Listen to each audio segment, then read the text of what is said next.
Hello.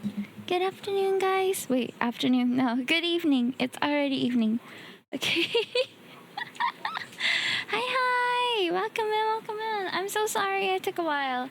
I was putting together my thumbnail on Canva because I woke up smack dab at 8 o'clock. Uh, so hold on. Let me just hold on. Aircon and ceiling fan. Oh yeah. They broke in the same week.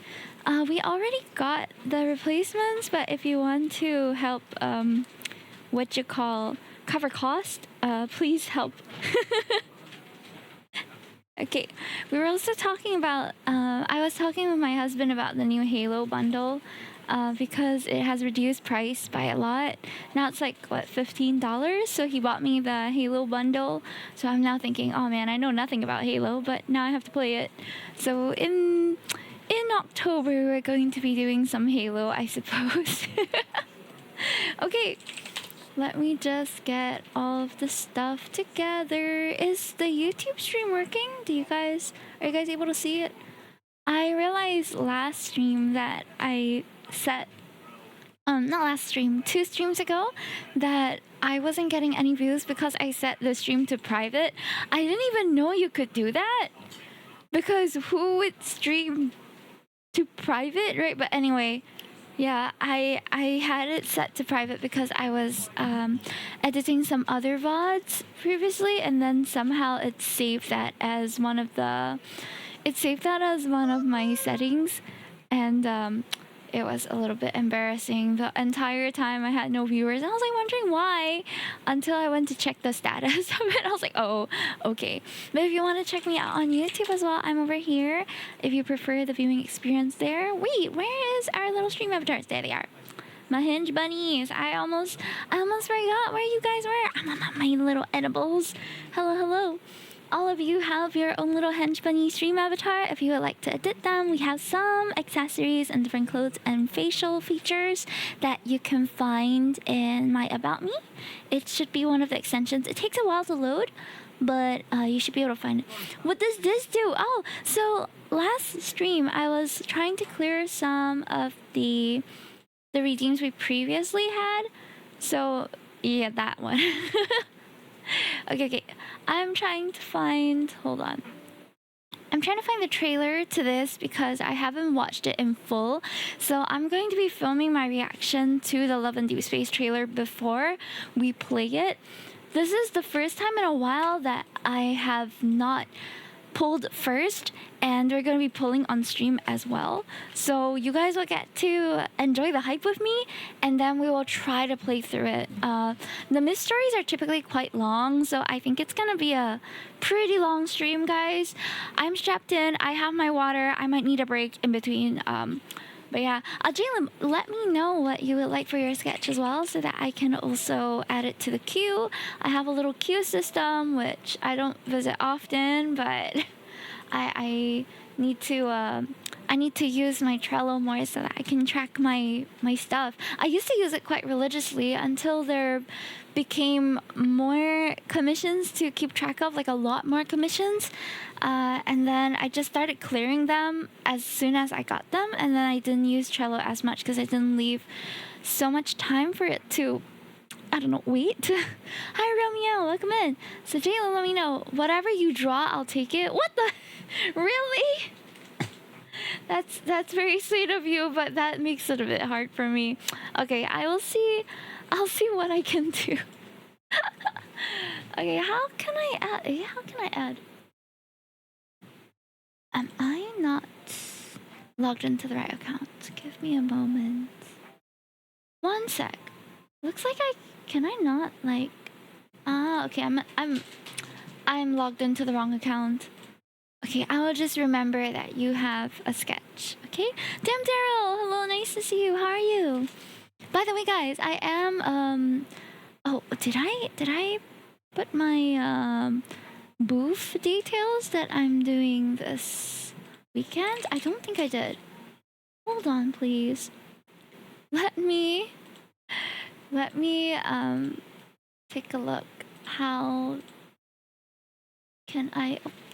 Where did I put it? I don't know why I'm lagging, but it's okay. Oh no, is it like connectivity issues? One moment. Okay, hold. There we go. Hime is boofing this weekend. Hi, the Miro Mami. Nice to see you again. How are you? That is such a cute username. I think I get the reference. Miro Mavi. I love K-pop Demon Hunters. It's such a good movie. Come by to get an anime-inspired portrait then. Saturday, Sunday, 27th, 28th, 3 to 9 p.m. Bugis Art Lane.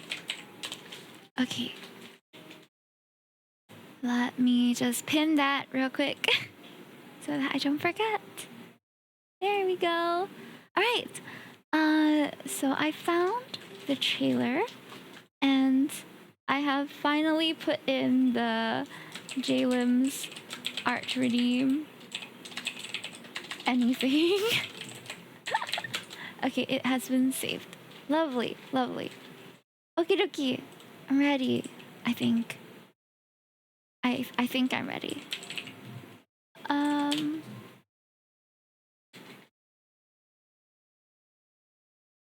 Oops. YouTube. I lost the video again. Hold on. Okay, we're getting there. I'm so sorry. Okay. Oh, do you hear that? That's the sound of what you call? That's the sound of angst waiting to happen. Alright, that's the sound of angst, guys. So far we haven't really had any of the myths be a happy ending, so I'm somewhat prepared for this to also not be a very happy ending. But we shall see. So this is Zayne's new myth that has just come out, and the event banner is called Edge of Continuum, I think. So let's go.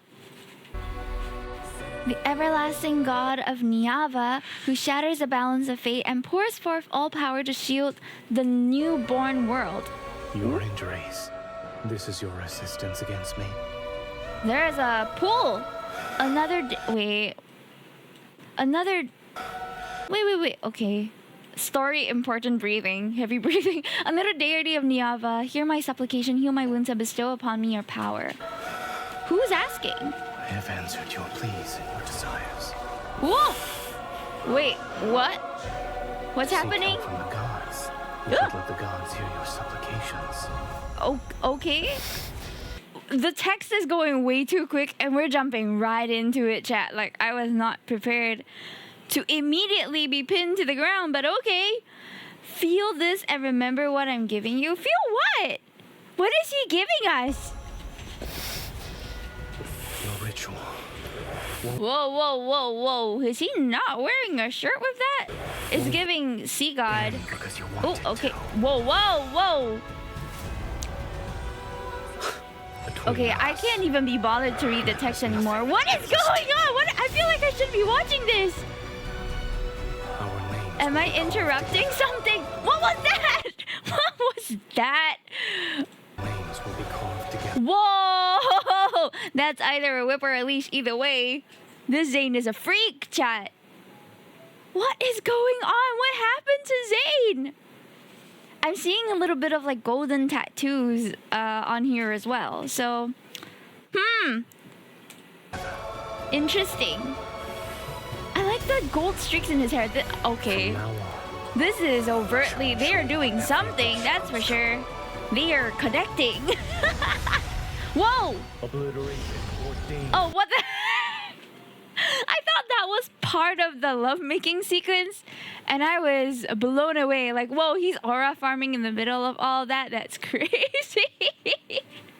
He decided, like, all right. Because they were literally, like, on the floor, right? Get on the floor. And then all of a sudden, he pulls out this prism. Like, This is my power. Crazy. Wow, the battle animation is really cool though. I don't know if that was a smooth transition or not. He is so pretty. Whoa, hold on. I'm putting the timer, the speed down a little. Is this going too quick? I need some time to digest what's going on. Whoa, okay, first of all, hand placement. His hand is so huge.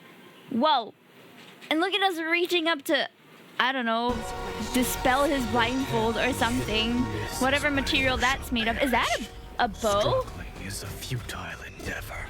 Then I want you to stay by my side forever. Starting from this moment. Who are we to refuse? Who are we to refuse? Hold on. We've got some lore here. Follow the path of the golden Ianzu through the corridors of the Divine Tower onto Edge of Continuum. We're edging today. Without an end, nothing new can arise. This is the unshakable law that governs all realms. No, don't tell me we die again. We're gonna die in every myth at this point. God who dares trespass upon the forbidden territory shall know the grievous price of exchanging for truth. I don't know how we got up to this place or why we're even here. But you know what? In the previous myth where he was the Foreseer, I don't know how she got to that forbidden tower either. MC just has a knack for finding Zayne in the wilderness somehow. Oh no, wait, is he dying? Or are we dying? Or is it a case of he's dying, therefore we need to die to keep him alive again? This is a gorgeous tattoo. I don't know what it's doing here. It's giving rave, but I kind of like it. Oh, he has... Oh, have you guys seen the what's that called? Tinsel hair, where you put like the tinsel in your hair and it's like sparkly and stuff. That's what he's rocking right now. I've never even tried it myself. My husband here is more cunty than me. Oh, he has the black fingernails. Wait, that's our hand. Never mind. If he had the black fingernails, though, I think that'd be edgy. I'd like that. No, I wish he had the black fingernails. He needs the emo black fingernails. Hello, come in. Oh, whoa. Oh, that's like straight out of a Chinese period drama movie where everyone has powers and can fly. Oh. You actually gave all your power to me. Oh no, not again! We've seen this before, chat. Oh no, oh my god, this is the saddest I've ever seen him. I'm gonna break down and cry. This myth is going to kill me. She's not kissing back. Guys, we're dead. We're dead, that's it. We are going to die once again in this myth, I think. Don't leave me. Oh no, the trembling in his voice. I'm broken. I'm so broken, guys. No, not this again. Whoa, okay. I'm sorry. This trailer has got to stop playing with my feelings. First they excite me, then they make me sad, and now they're exciting me again because these cards look spicy. What the heck? It's giving Catch-22 Zayne with the smirk and like the challenging aura. I liked Catch-22 Zayne a lot. It was a wild card, guys. Remember what I'm giving you. Whoa! So that's what happens. He says that, and then okay, action-wise, there's something happening. That's for sure. Oh, and then we have Puppy at Zayne. Are you okay? Yes, we still have time to watch this sunset. The sun. Whenever the sun sets, a life is extinguished in these cards. Stop it! I still don't know why they have to give him a blindfold though, but I'm into it. He can join Caleb's what was that? Caleb's cyborg form in the I can't see, no nothing club. He looks so cool though. It's giving Gojo. It's giving Seer from Identity V. Do you need some privacy? This is gonna go up on YouTube. Whoa, guys! He has that V-line tattoo as well. Wait, the alternative version has it in silver. No way. Whoa. It's removable. Guys, I did not expect this. Wanna bet at some point in the myth they're gonna jump scare me with another shirtless Zayne. It happens every time. I don't know why they decide to there's never any warning when they just appear in front of you without their shirts on. I look forward to it. Yes. Oh, MC looks super cute too. What is this incredibly bourgeois dress? The beading is crazy. The embroidery is crazy. The detail, girl. Whoever designed this is designer for sure. She looks so insane in this. Look at all the bedazzlement. Bedazzlement? That's not a word. But you do see the bedazzlement, do you not? Oh my gosh, she's blonde in the alternative version. I'm so weak for that. How does he see? How is he an archer? He's one of those archers that aura farms by shooting things because even when he's blindfolded, that's the aura, okay? Like, he doesn't even need to see you. He can sense the movement in the air or something. I never understood how that works. But, okay. The combat looks crazy. No fifth button, though. Don't stare into the darkness. Don't stare at the darkness. I'm staring at the light. Seek rebirth. I'm sorry, that transition was so funny to me. From I'ma beat your ass to hello, good morning, my wife. Good morning, my wife. Did you sleep well? I thought we were in the middle of battle. This trailer keeps bringing me from one scene to the next in quick succession, and I don't think I can keep up. But I'm loving it. I'm loving the long hair versions of all the original 3 leads. That's insane. That's a lot of pathways that we can take, chat. Use an eye tracker. Don't do that. I already say that I'm a chest and abs girly. I'm face. Honestly, I'm just looking at the whole thing all the time. The tracker will just be woo the entire time. That was a crazy trailer though. I want to see the comments. Yeah, whoever made this needs a rate. He's literally giving us back shots.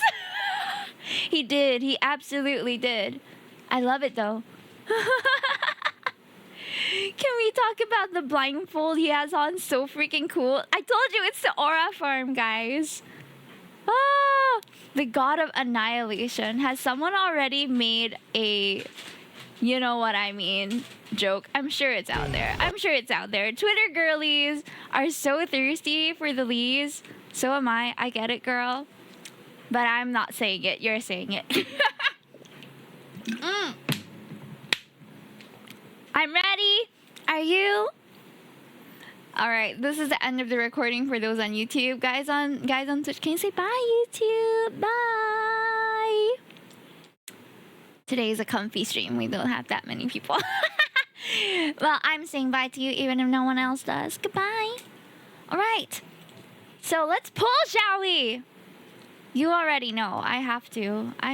The thing is, okay, before I started today's stream, I didn't know that it was coming out today. Oops. That's the thumbnail. This is a pretty good thumbnail, don't you think so? I think I wrote something like, are you surviving this? Zayne, Edge of Continuum. Or Edge of Continuum. Edge in full caps. Okay. Have a great day. Thank you, Ruka. Air server. Let's go. I just updated my game, guys. Oops. Okay. Old. Why did the MV just stop? So Caleb was just staring at us very intensely for the past few minutes. Rewind. Alright, there's a lot going on for the loading, so just give it a while. Today first went to Amelia. Thank you so much for coming in so early. Don't forget to bring some pads. Not Zayne just outing me. It is today. Thank you. affection because I got my period, chat. Okay. Thank you, babes. Thank you, Zayne. I appreciate that. I do. Ah! I just think it's really funny. Ah! Oh, he's calling us. Good morning. Well, good evening. How was your day? You look very normal now. I just returned from the hospital. It wasn't too hectic. That's great. I'm happy to hear that, babe. How did you end up watching 2 movies back to back with your colleagues? Oh. What you planning to do in the escape room? You know what? That sounds so valid. Oh, it didn't work out. How were the movies? Oops. They were both romantic tragedies. Where'd he go? Here he is. Well then, what are the odds? I don't know. The odds Cheer are pretty up. high if they like that genre. Otherwise, your entire Romantic weekend will be tragedy? gone That's what before we're you gonna know it. experience in a short bit. No! Why does true love lead to people going their separate ways? There's no correct answer to that question. There are many reasons. The environment, the relationship, fleeting emotions. Anything is possible. In Are you other gonna words, leave me, dude? those who stay together until the very end are leave few me? and far between. It is what it is. That doesn't mean I'm He said it pessimistic is what in it regards is. to love. For most people, it's somewhere in the middle. They won't completely believe in it or reject it based on a single incident. Mm-hmm. We see many instances of people staying by each other's side Thank or you, bidding each Ruka. other farewell in the hospital. Hello, all the every best. Have a day. nice day. You too. When illness is concerned, most people are fair game. Some parents and lovers will stay by the patient's side. Oh no. Others are forced to say goodbye because of their circumstances. I'm feeling so How down. long a relationship lasts Like so does not sad. mean anything. Before we even start Likewise, because of this phone Perishable call. foods have a shelf life. Nothing lasts forever, but you can enjoy them Stop! before they He's spoil. talking about our love like it's You perishable might know food. something isn't perfect, yet still choose to look forward to it. That's another form of optimism. Do you feel better now? I don't know if I do. Are we still talking about the movie? I feel like he's talking about our relationship and that it's Good. fleeting. If you don't need to sleep early tonight, let's watch a comedy. A comedy? Zayne watches comedies? I would love to see that. I would like to see him like laugh a lot because he's always been slightly more serious. All right, guys. It's here. It's time for the pulls chat. Are you ready? I'm not. I have 19,000 gems. I'm gonna just cross my fingers and hope that he comes home within the first 10,000. I don't know. I am gonna roll. Okay, we have already watched this. How do I? There we go. Give me my 10 gems. Thank you. It's rolling time, chat. Yes, it is. Okay. Let me just finish up some daily stuff real quick. Okay. Fingers crossed, chat. Fingers crossed. Wait, I think there are free ones. I gotta go and see if there's free ones. Let me use the free ones first. Okay, nothing yet. Not the perfect start, but it's okay.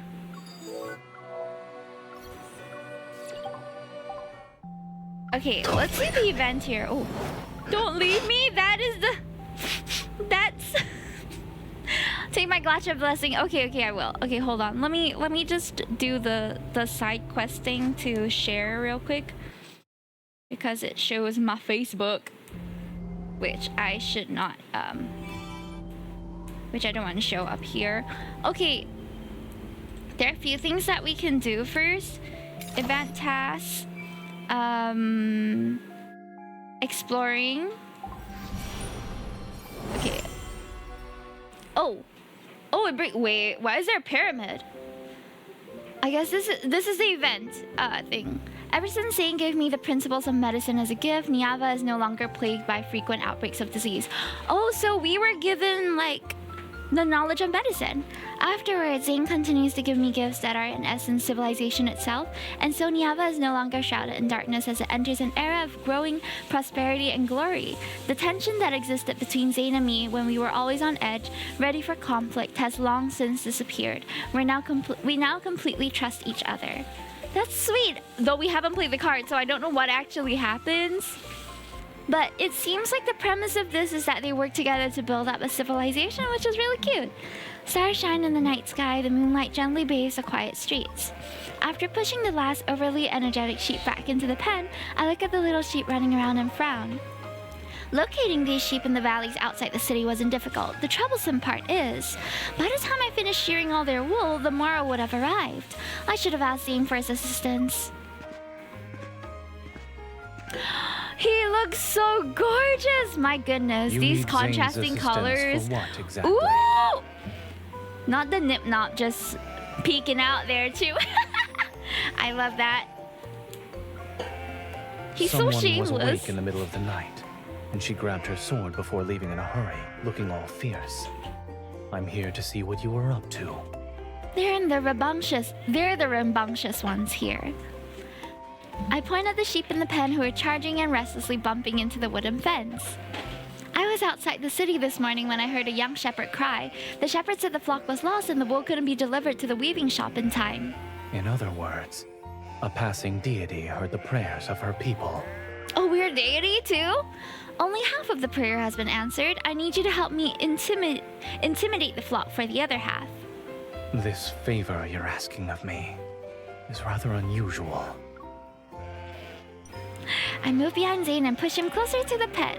You may stand there with that icy demeanor of yours. Even the monsters from Vestrian wouldn't dare to make a sound. These sheep won't be any different. I didn't say I wouldn't help you. Theatrics are unnecessary. You're already here. Hurry. Quiet. Oh. Perhaps the disobedient sheep are truly intimidated. They immediately huddle together in silence. I've done what's been asked of me. Will that suffice? I'm afraid there's more. Hmm? I scoop up a sheet with disheveled wool and shove it into Zayne's arms. Then I summon my blade. Hold it, I'm shearing its wool. With a sword? What? Daily life of a deity? The sword reflects the dawn's faint light. Night has disappeared in the blink of an eye, and Zayne skillfully scoops up the sheep at his feet. This is the last one.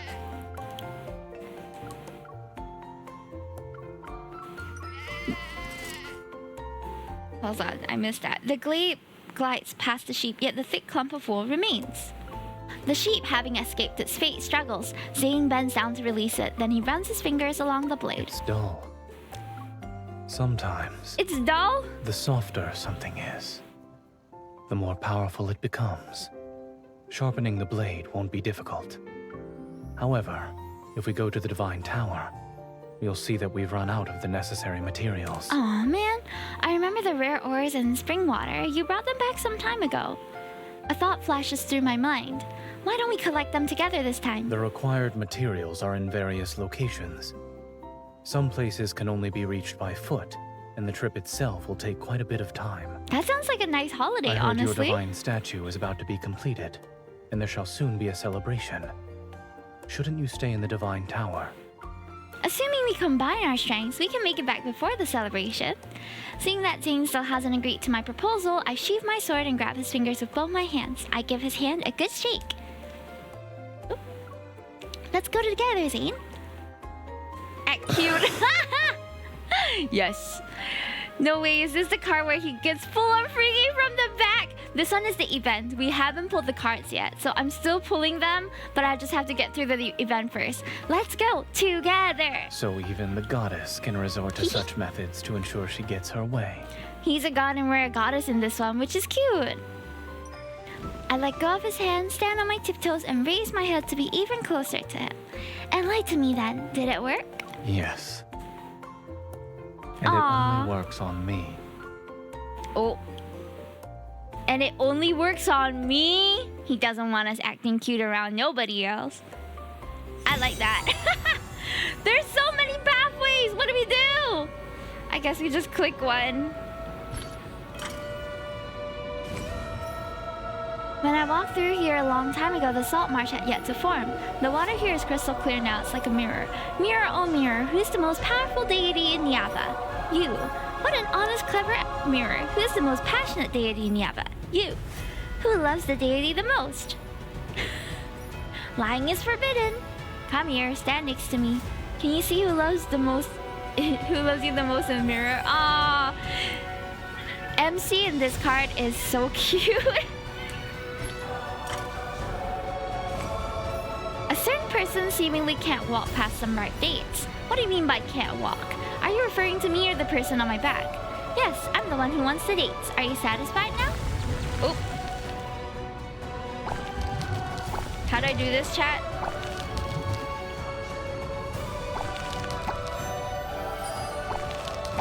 Oh, like that. Is it too loud, chat? Let me know if the volume is too high. Ah! Oh, I guess we don't want to pluck the green ones?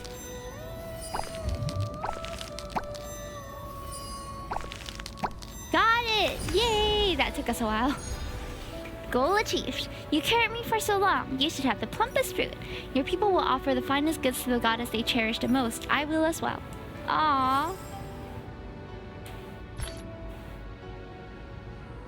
Okay, that's all we can do for today. Alright, so in order to change Zayne's outfit, chat with Zayne. Alright guys, so what we're going to do is... His ass is the plumpest fruit! Fred! Oh my gosh. You're so unhinged. I love it. Okay, so this is his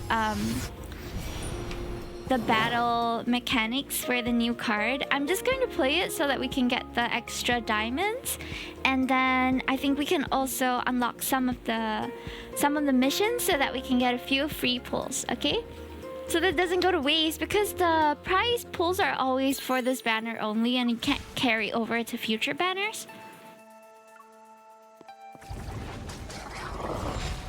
Oh, she's using... Oh no, it's a great sword card. I'm not very good with the great sword. It is falling apart. Witness divine retribution. Divine retribution! Let's go!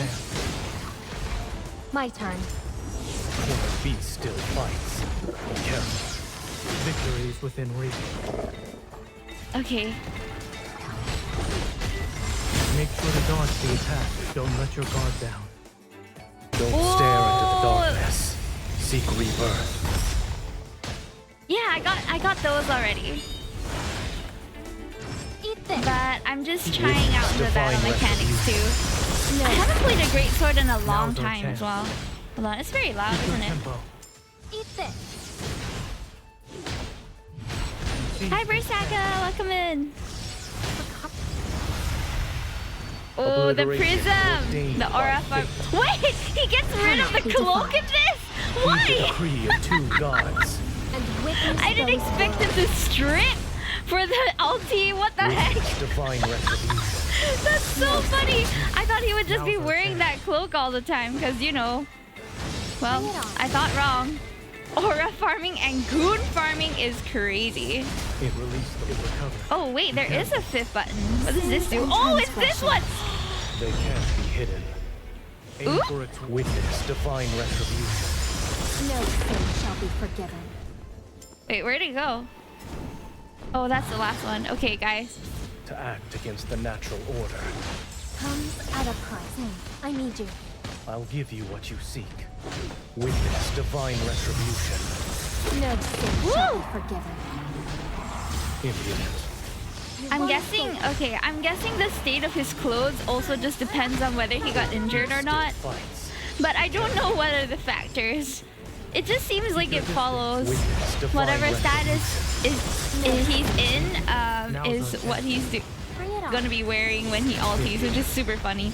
Do you have both pairs? Not yet. Obliteration I have not. ordained by fate. I pulled one 10 pull, Cannot be and defined. now I'm just Heed the decree of two gods. Woo! Witness those world's ends. To Insane. act against the natural The order. voice lines are so good for It this. recovered. Be careful. Make sure to dodge the attack. Release the final seal. Eat this. Okay, I'm not great with the great sword, honestly. Ah! There won't be any Never more mind, he losses. came to save us. Witness divine retribution. Injure him harder, shall we forget sins and please. transgressions. What the heck? They can't be hidden. Who's the gooner right now?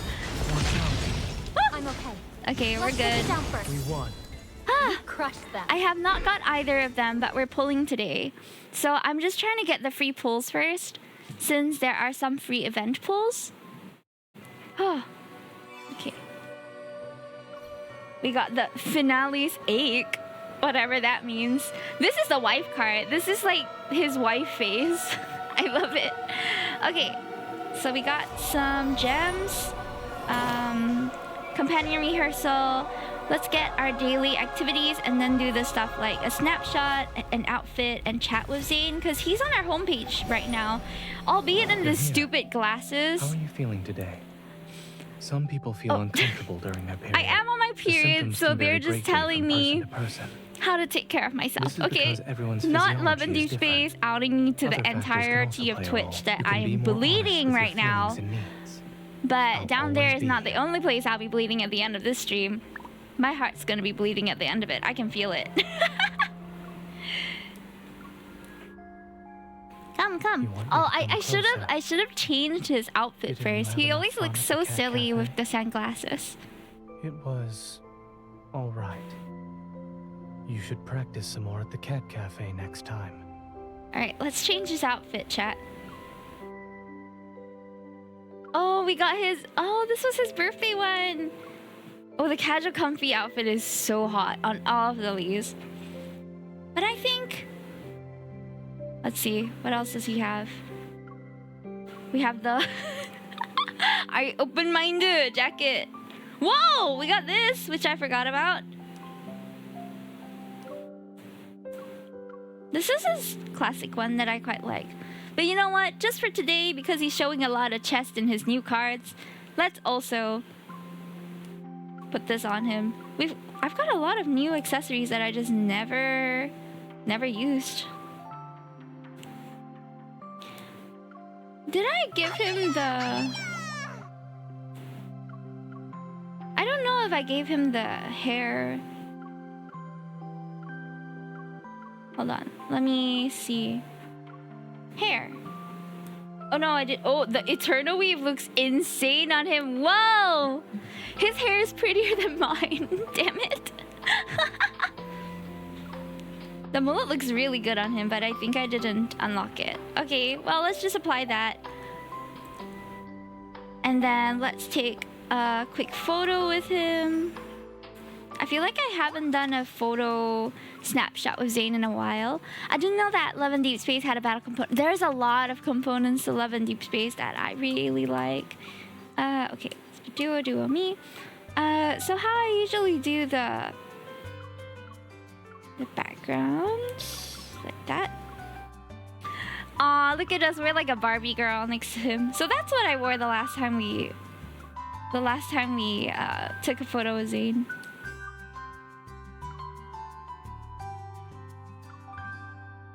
Doesn't go well with the hair, unfortunately.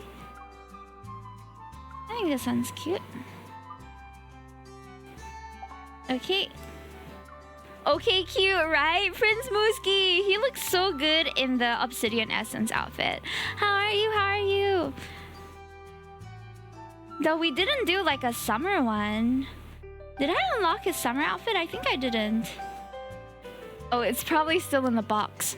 I didn't open a lot of stuff, guys. Please excuse me. Okay, it's been a hot minute since I've seen him in green, so let's go with green. I like the low battery. I'm good, about to leave for work, so thought I would pop by for a bit. That's so sweet of you. Welcome in, welcome in. We are about to pull for Zayne's new card. Our girl is so freaking adorable. I love our MC. Oh, the Whispered Embrace outfit is so pretty. Oh, this is the one that I unlocked from from the what was the other, I forgot, the Operation Unicorn or something like that. Unicorn Operation. Let's do matching ones. She's so freaking cute, honestly. I'm manifesting all my gacha RNG for you, bestie. Let's go. Oh, we've got some new poses that I never got Zayne to do too. Let's go with this one. Get our male wife to get some groceries. Hell yeah. Oh no, this is so cute. Ah, we're so wife. We're so married. I love it. They're so freaking adorable. I could... The glasses one is pretty funny. Or this one? Nah, this one's cuter. Oh, and then there's us. Yes, babes. I haven't unlocked a lot of MC's poses. Oh, I think I haven't used this one. Sit there, look pretty. Love her. Yay! Oh my gosh, so cute! I will say, my pick of the colors this time, immaculate. Okay, look, I know this is a side mission, but I'm still gonna make it pretty, okay? Wait, they have chibis of them right now? When was this added? That's so cute. Just gonna put a little, like, a little peek here. I wish you could remove the dying battery sign. Oh, you can. I just didn't. As working girlies and guy, I think we're constantly low battery, not gonna lie. Oh my gosh, this makes it look like a wedding invite. Okay. I don't really have an aesthetic apart from just making things very chaotic. I think we'll stop here. That's more than enough stickers. Should we do a frame? No, it'll... wait, this is kind of nice though. Never mind, I already positioned everything. Okay, let's save. Let's upload to our local device and also save it to my gallery. Love it. Alright, mission done. I don't really play with Glint Photo Booth all that much because it's a lot of effort. But a lot of people do like spend a lot of time on the photo booth stuff, and I think it's super admirable. Okay, hold on. We'll edge with you soon, Zayne. What? Let me just do all my dailies too, because that's one of the missions. We have double drops for the bounty hunts. So let's just max that out. Buy item from the shop. Okay, all my passes. Let's just get that out of the way. What is this? Oh, it's the full outfit. Very tempting. It's so pretty. Ah! But I'm not gonna right now. See, 5 free wishes. These crazy people with crazy professional work permit, right? They do like amazing work. Seriously crazy stuff. Okay, all dailies done. Some weeklies done as well. I thought we were gonna chill, but I'm really like being a bit sweaty on this because I want to get some free pulls, guys. From now on. Okay, event tasks. We've cleared a bunch. Still not enough to get all of it. Chat with Zayne. Oh, okay. As a text, Realm of Fate new DLC. A colleague of my division recommended me a video game for couples. Recently, they released a DLC for it. Are you interested in trying? Do you even need to ask? Of course, I checked it out. This game doesn't have any tags for couples or multiplayer. It seems to be an RPG. For a video game to be suitable for couples, it must allow 2 people to play together. That's the only criteria. This happens to meet it. This game is different from what you usually play. Be honest, aside from wanting to spend time with me, do you have anything else in mind? You already figured out my main motive. If I must include another reason, the game's storytelling has many instances where important decisions must be made. Different choices lead to different narratives. I'm curious about the choices you'd make. This is some fourth wall breaking shit, guys. What? I'm making choices while I respond to you right now. Okay, I'm feeling weird about this. Why don't you do a playthrough to show me how it's done? I'm curious about the choices you'll make. Just so your expectations don't fall short, let me say this first. Rather than collecting all possible endings, I prefer to follow my instincts to achieve the ending I want. It doesn't matter if I have to start over multiple times. There's only one ending I want to obtain. Aww.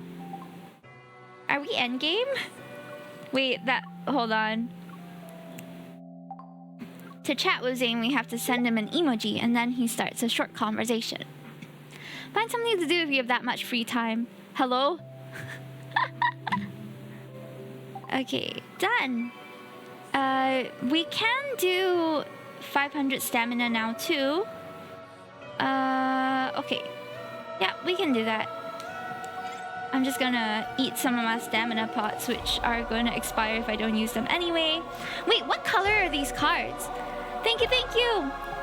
What color is the cards, guys? Oh no, I don't know what color is the card.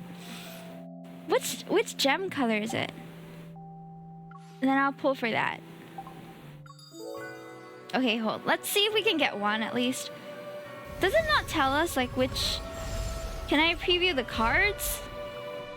Oh, it's pink, it's pink. Okay, let's go spend all our... These resources are the hardest to get in my opinion. They always use up so quick. So I'm just gonna spam. Anyway, all the energy is gonna run out. I'm just gonna use all the pots that are gonna run out.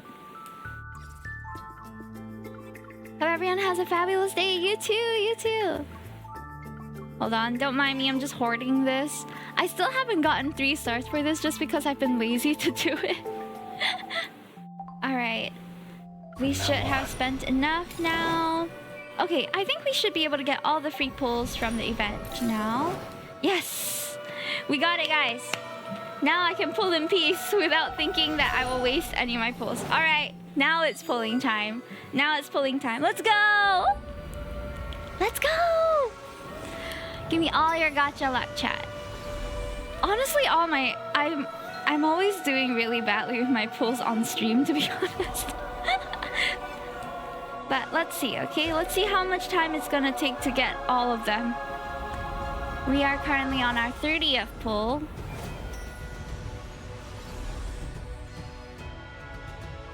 Okay, not complaining so far. Everything that I'm getting is gonna turn to dust unless it's a 5-star. Or maybe some of the 4 stars that were time limited. I'm gonna be pulling until I have about 12k or... Wait a sec. 40th pull! 40th pull! Which one do we get? And then which one do we need? Event card, please. No! Why? I got his other myth. I got his other myth card, chat. How did I lose 50-50? Well, I can still level that up. I'll still use it. I'm just a little sad that our pity was restarted. 50th pull now, let's go. They still give a little bit of subsidies for the pulls, I guess, with 1 extra pull every 10. So, but still, we lost 50-50. This is gotta be an expensive banner for me to pull on, chat.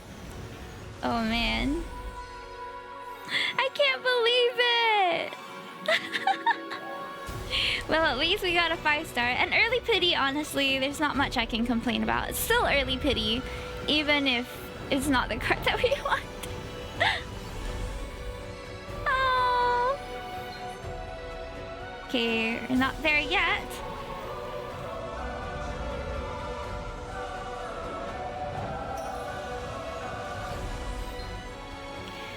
I felt like they were a bit more generous with their other... Okay, we are... Oh, we can choose one once we hit 150 pulls. Okay, we've got 2 more pulls left. Should I? Because I'm saving for a multi-banner, so... Okay, I'm gonna cash a little bit. I'm gonna cash a little bit and get some of the packs. Let me write down how much I'm spending too. It's been a while since I spent though. Okay, that is $3.48 plus $6.98. I shouldn't have used this post-it. That's a very cute post-it. I feel like I'm wasting this post-it that I just used.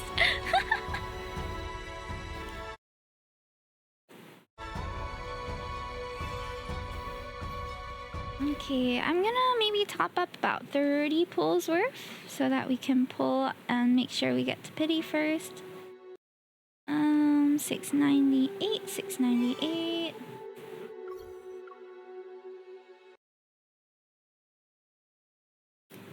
Don't mind me, just topping up real quick. so that I don't have to keep coming back to this page. I usually buy out the 690 ones. So the first 3 tiers. 2, 3, 4, 5. Oh, actually, I think this might be enough. Yeah, it is enough. Okay, hold on. Alright, I've topped up about 35 pulls, which should be enough to get our next memory. And I'm not sure if it's enough for us to get 250 to get the other one. But that's given we don't lose 50-50 for a second time this banner. So it's never happened to me before where I had to hit pity twice to get a single card. But who knows, you know, who knows? Sometimes it happens. Oh, better claim the free ones before I forget. Alright, we're 50 pulls away from guarantee. This should be the pull. Yeah! Okay, let's see which one we get. Oh, first card? Okay.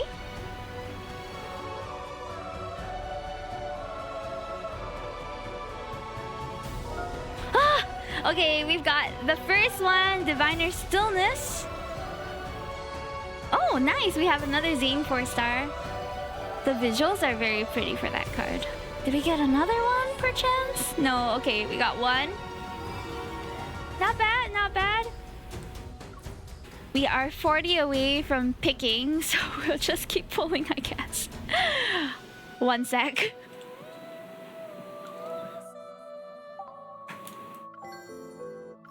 Let me just buy out the 650 pack. The 690 pack.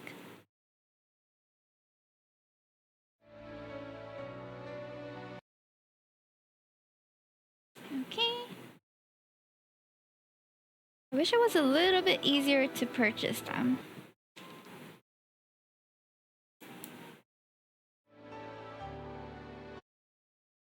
Alright, total damage has not been calculated, but we're getting there.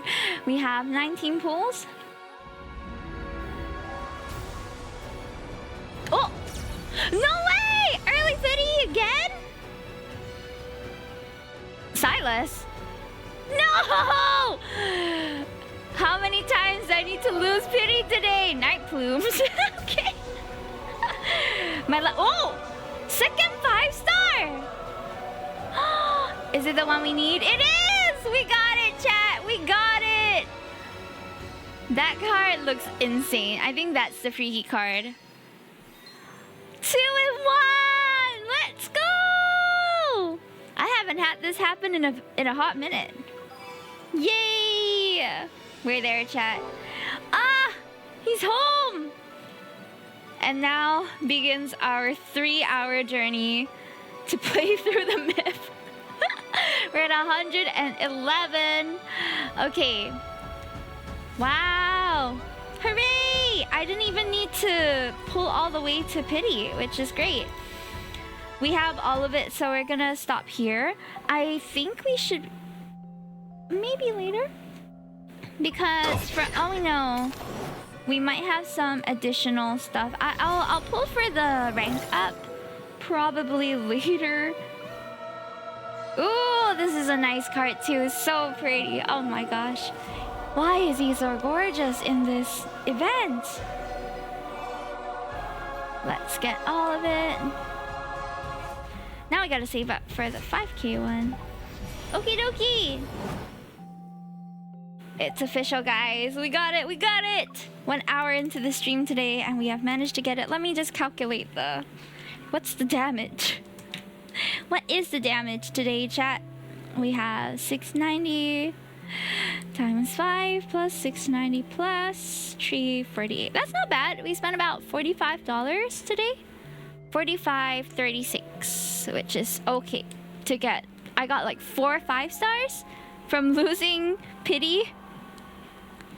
Not bad, not bad. Love and Deepspace. I'm keeping track, by the way, of how much I've already spent on this game, and it's kind of embarrassingly high. But compared to other gachas, I feel like it's already not too bad. Pretty affordable. Right, what I spent on things I like. Love and Deepspace. There we go. Zayne myth. Oop, we have broken the... Whew, okay. 25th of September. Alright, we got it, guys. We got it! Hi, hi, hi. Okay. Ding, ding! What's the point of adult money except... if you don't spend it on things you like, right? And to be fair, okay, $45, you divide it by the approximately 3 hours that we're gonna spend on this myth. It's about $15 per hour, which is not bad. And then not considering that it's also gonna be used in the future for all the operations, all the battles, having to tackle all the other features of this game. So I'm looking forward to it, I really am. I got so many random cards. Not Night Plumes and the other Zayne coming true, because I already maximized this one quite a long time ago. Oh man, such a nice banner. He looks so insane. His face card in this banner is so crazy. Zayne, I mean. Silas, of course, also has an insane face card, but you know. Let me just rank up all these cards. Seems like we've maximized a few of them. Oh.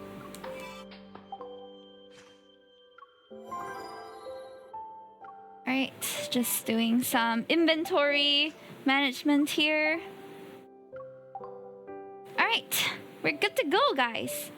Wait, why is there another one? Oh, okay. Because I can level it. Well, we'll level it soon. Hi, Sonsai Cry! Welcome back. We're about to actually start... We're gonna start the myth for real now.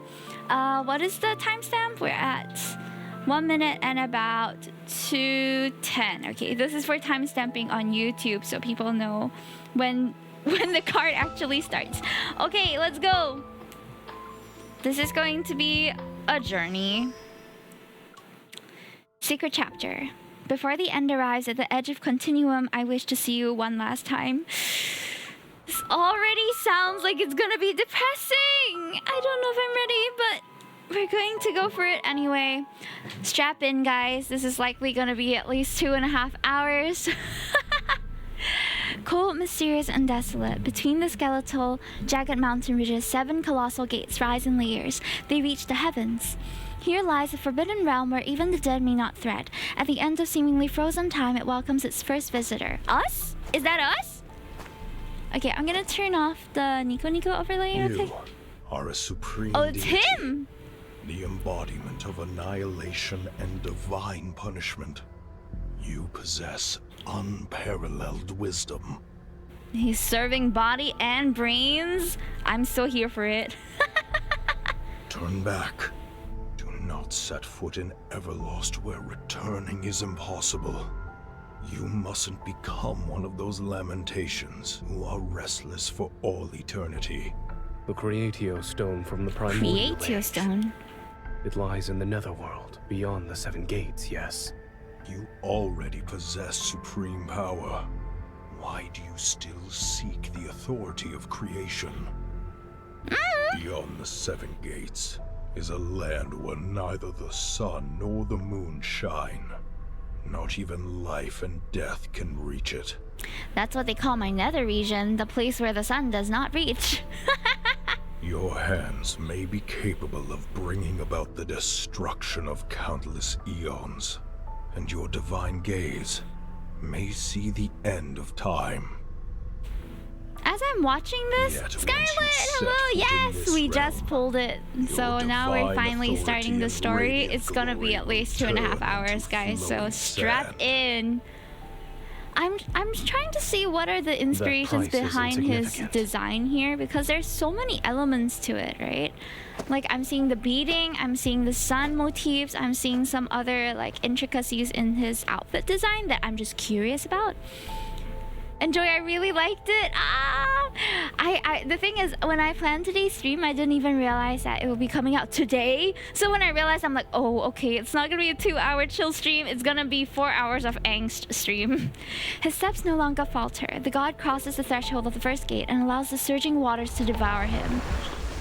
He's heading where the sun doesn't shine, chat. In boundless chaos, time and space whirl and surge. Only an ember-like world remains, nestled within the barely perceptible crevices of the void. Whatever that means. He's going into ass crack of the earth. That's what it sounds like. Oh, Niava! We got a taste of Niava in the event prologue. She is the most brilliant aurora beneath the heavens. Is that us? Are we the goddess of Niava? Her divine name that never fades. Bricks glazed in dark blue form magnificent, beautiful city gates. They welcome countless worshippers who are here to pray and make offerings to the goddess. The poet plucks the lyre and sings, accompanied by music. Offerings flow like an endless stream into the tall, magnificent divine tower. Bricks of mud form her body. Her eyes were created from the purest lapis lazuli glaze. Wow. Urtama, Ingar. The beautiful twin rivers are her flowing hair, while the riverbank's glimmering jade adorns her neck. That is some wow. If people are describing me like that, I can't help but blush. She wields a colossal blade to cleave mountains and we have a blade down the too. Monsters to keep them in check. No wonder we're holding a great sword in the companion. From cramped caves and built houses in the divine tower. They lived under radiant sunshine.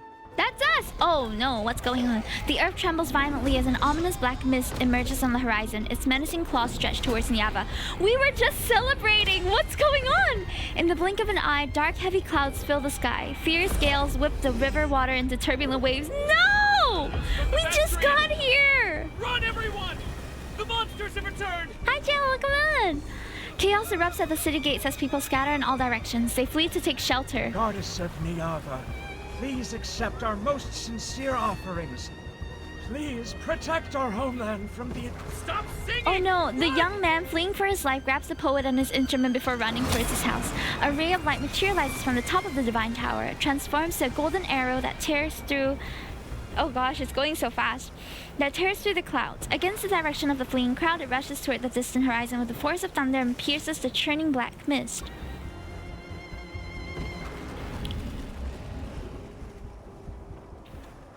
Was that us or was that Zayne? It sounded like it was Zayne. The rivers Urtama and Ingar return to tranquility. Underneath soothing moonlight, Niava falls into a deep sleep. The golden arrow from the ray of light rises once more from the horizon and touches the night sky. Moments pass, then it falls into the silent divine tower and slowly transforms into an injured figure. That's us? The wounds spread across my body and form eerie golden patterns. Aside from the pain, I can no longer feel anything else. The black mist that clings to me is entwined around my wounds. It slightly erodes my consciousness. I try to calm my rapid pain breathing and barely manage to prop myself up with my sword. Oh, poor us. Why is this body becoming more fragile? My Niava is an extremely delicate world. It and its denizens need me, but the only one who can help me and save me. I grit my teeth. I don't want to say that name. Oh. Zayne has a part to play in this? The tower is silent. No one responds. A name once familiar is stuck in my throat like a thorn, yet it lasts but a moment before instinct for survival prevails over pride and resentment.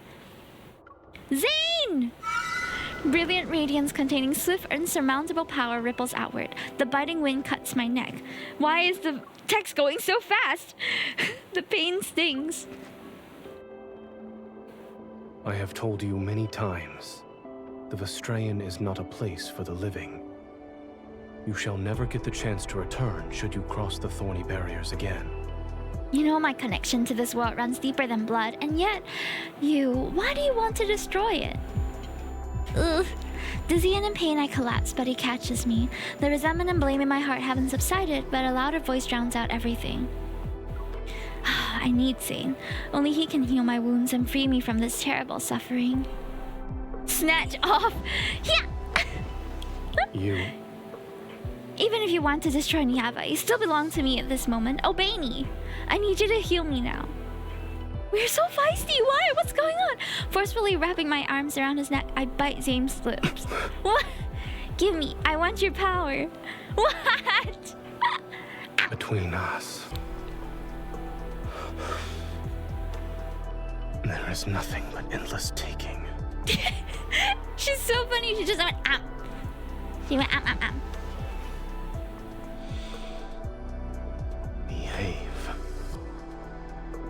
Behave. Whoa, already? Already?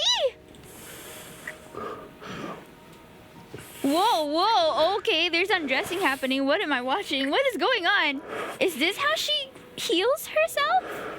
I mean, I've heard that this activity is healing, but... That's crazy. What? Your injuries. This is your resistance against me. Demand power. They're all because of you. To seek help from the gods, you should let the gods hear your supplications. I am a goddess. Understood. Feel this. Whoa! And remember what I'm giving you. This healing ritual is very intimate.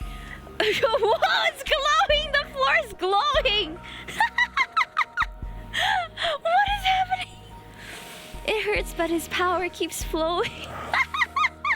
Oh my god, she's a freak too. Push! Huh. Oh! Focus. Do I have to focus for this to work? Okay, we have to keep eye contact. Apparently, this is a new feature. Oh. Don't even think about making me obey you. All of this is what you wished for, no? Leave. Goodbye. Oh. The ritual The won't end because you want it to. Wait, we're in the middle of a ritual right now. Oh. Okay. I see why the title for most of the trailers was Divine Backshots. This is a power only you can possess. Hand placement. There's a... Oh, the back kissing. That's nice.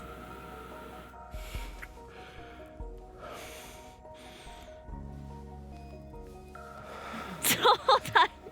The premise of his power is that we have to have coitus and then she heals up? Like, what's happening?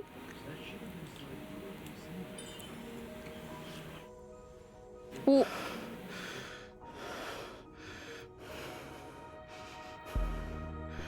I have answered your pleas and your desires, yet I sense an even deeper craving. Oh no, chat. He senses us, guys. He knows! Uh-oh.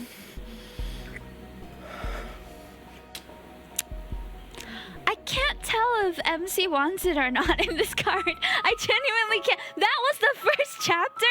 The introduction to this is that they have this love-hate, hate-sex relationship kind of thing where she needs him to heal her wounds. But okay, there's still so many unanswered things.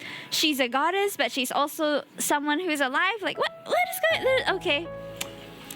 I guess we'll find out in the next 8 chapters.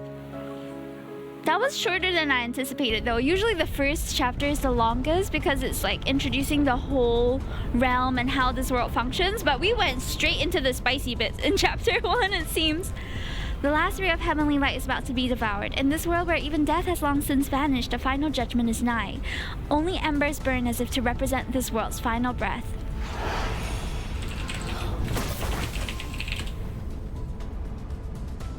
Is this before or after? I can't tell. The longbow is taut like a crescent moon. Light converges onto the bowstrings and transforms into arrows of molten gold. Heaven and earth sense imminent destruction. The air is filled with shrieks and wails. Annihilation balances the cosmic order. What shouldn't exist ought to crumble in Oblivion's hands. God of Annihilation, after all. But how does the God of Annihilation also heal us? I don't understand. The arrows released from the bowstring transform into several streams of golden light. Earth-shattering power is unleashed. I need at least one card to experience this story myself. Okay, I'll look for real. Okay, no worries, Kari. I see you around. A triangular spire materializes in the void. Trapped within is a golden Ayanzu. Its beak and feathers razor sharp. It can barely cling to life. The Ayanzu is a bird? Be gone. Zayne tightens his grip and golden dust falls through the gaps between his fingers. This bird meets oblivion in the distant depths of the universe, and a newly born golden Eanzu spreads its wings in another unknowable place. A snowflake drifting from the unknown land lands quietly on the back of his hand. It leaves behind fleeting coldness. So this is Zayne and this is Zayne's new myth card. That's why he looks quite different from usual. That's why he has the long flowing hair. There's a lot of unanswered questions for now, though. Sunlight filters through magnificent curtains and casts shimmering ripples across the pool. Within the empty hall, only my footsteps break the silence. The cracks in this blade have been repaired as well. Whoa, his copulating with Zayne also heals our sword? 2 birds in one stone. I swing the sword and abundant power reverberates throughout the divine tower. Even my body trembles slightly. Within that brilliant radiance, another power has coalesced aside from my own aura, one whose steps are more unfathomable. Zayne, we've known each other for so long that numbers are meaningless, and we once shared what seemed like the most intimate of touches and tender moments. Yet when we let go, it's as if only confrontation and estrangement remains between us. So tense! They're like exes with they're like people with history. I turn toward the golden spire standing serenely in the depths of the divine tower. The Aeongrus spire, containing all the universe's realms within, is the divine artifact Zayne treasures the most. Several golden Eanzus, their beaks and feathers sharp like knives, circle around it. Another one flies in and disappears in a golden glow. Where is your master? The Aeongrus spire won't answer me. The corners of my lip curl up. His absence is only to be expected, otherwise he'd try to stop me. It's only natural that I protect Niava and save my people, yet he's determined to lead Niava towards destruction and annihilation. A golden Eanzu lands on my fingers. I let it nuzzle my hand and exhale. When we first met, he promised to make all my wishes come true and stand by my side. Oh, are we going to be flashing back to when we first met him? Long before the first grain of sand appeared in the Hyrule Desert, before the first raindrop fell into Otama's riverbed, my feet had already touched Niava's chaos and dust. All grew under my gaze and touch, and people learned to survive by following my divine edicts. I guided them to build their homes, and I severed every monster's head for them. They devoted everything they had to worship me and used the most noble word in their hearts to address me as goddess. An omnipotent guardian. Perhaps this is what it means to be a goddess. For a very long time, I do everything within my power to protect every sunrise and moonrise in Niava, until I met another god. Oh, history time.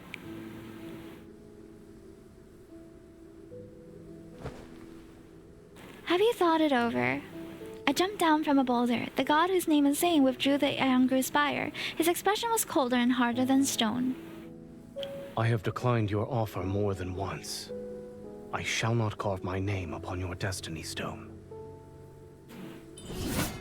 I let out a derisive snort and draw my sword in an attempt to strike, but the blade's light had vanished without a trace before I could even reach him. See? With your immense strength, you can be a guardian of Niava. I can tell you don't belong here. Yes, you're like a sun that belongs to another world. If you don't carve your name upon Destiny's Stone, you'll disappear like sand. Once my name is carved into it, the trajectory of our fates will be inseparable. Are you desperate to forge an important covenant with a man whose name you only know? Why not? I told you my name too, did I not? You're willing to go to such lengths to make me stay. All for the sake of protecting these mortals? His intense gaze fell on me. For some reason, there seemed to be a trace of anger. That's not all. I have other reasons, such as... I looked at him and appreciated his appearance. You're handsome. Having you by my side would brighten my day. All I need to do is glance in your direction. Well, now will you accept my offer? She's so straightforward. I love it. Well, you're handsome. No. He turned, walked away, and left behind a cold warning. Stop following me.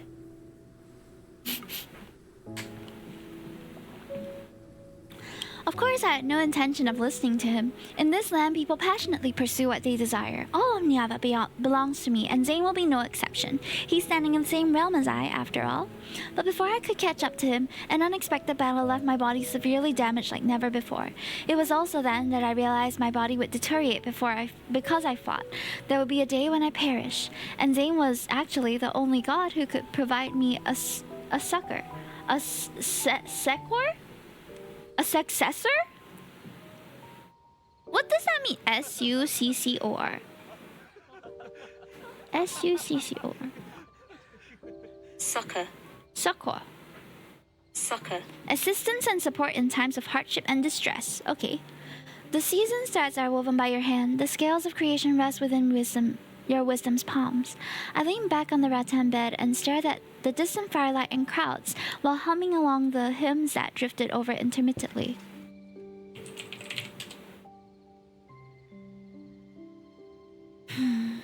Is being worshipped and praised by humans truly a joyous thing? Being praised, yes. The songs they're writing continue to improve. I shifted to the side so there was room on the bed. Then I pulled Zayne down to sit. He still maintained that cold, indifferent demeanor. He brushed aside the sheer fabric draped over my shoulders. You're willing to risk your life in endless combat just for insignificant praises. Zayne, are you saying this because you don't like my people? Or are you concerned about me? Neither. He scooped up water from the jar to wash my skin that had recently healed. Then why did you rush into the black mist to rescue me? Your questions seem endless. Which means you'll have to get used to it. Although I was concerned about the black mist that had appeared, I decided to focus my efforts on convincing Zayne to stay. He possessed power that even I could not match, and he could heal my body. I couldn't let him slip away. Shouldn't you reconsider my offer? We're more than strangers who know each other's names now. I gave him a meaningful look. When he had healed me, I had been somewhat unconscious. However, I remembered more than he thought. I don't need you to care for me. I grabbed his hand and sat on his lap. According to Niava's laws, you belong to me. You have no right to refuse. Do I look like someone who follows those so-called laws? I smiled and kissed his eyelid. You can push me away. We're such a You don't flirt know in this anything, card. I love yet it. you dare to open your mouth. Although he remained calm, his gaze was reminiscent of a deep pool where dark torrents surged beneath the surface to warn me. Let's assume the final outcome of us being together is eternal separation, or even obliteration. Would you still accept it? You and I haven't even experienced the beginning. Why are you already thinking about our ending? Why is he closing in? Because we sat on his lap, that's why. Being afraid of a future that has yet to occur is a waste of time and betrays our true feelings. Then enlighten me. I'll lend an ear to your desires. Zayne, give me your name and your fate. I recalled the vows people typically said when proposing and hastily picked one. I shall be your unwavering and unending. I swear in Niava's name that I shall be unwavering and everlasting. There won't be any regrets. Your vow is rather ordinary. Excuse me. He finally took my hand and slowly spread his fingers until they were intertwined with mine. If I agree, then I want you to stay by my side forever. Starting from this moment. Starting from this moment, I shall forever remain by your side. Within the brilliant golden glow, my god responds to Our me. names will be carved together. From now on, I shall ensure your every wish comes true. Did we get married? Is he our husband in this? I don't know how gods get married in this world, but they said a vow. Our vow still echoes in my ears. On the Destiny Stone, our names remain closely intertwined.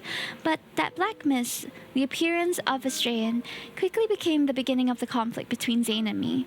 He did not protect Niava as I had wanted. Instead, he allowed the Astraean to bring catastrophe and devour my people's homes. I was wrong to have those thoughts back then. How could a god who governs annihilation possibly harbor goodness and mercy towards Niava? My fingertips are pecked twice, which makes me return to the present moment. I unceremoniously poke the bird's head. What? You still want to protest on his behalf? The golden Aeon's assembly lets out a shriller cry before pecking my palm with greater force. Fresh blood immediately wells up. Before I can react, it spreads its wings and flies back to the Aeongru spire. Wait, you... Ugh. The bird hurt me! In this empty ethereal space, golden light flows like a river. It constantly shifts into intricate patterns.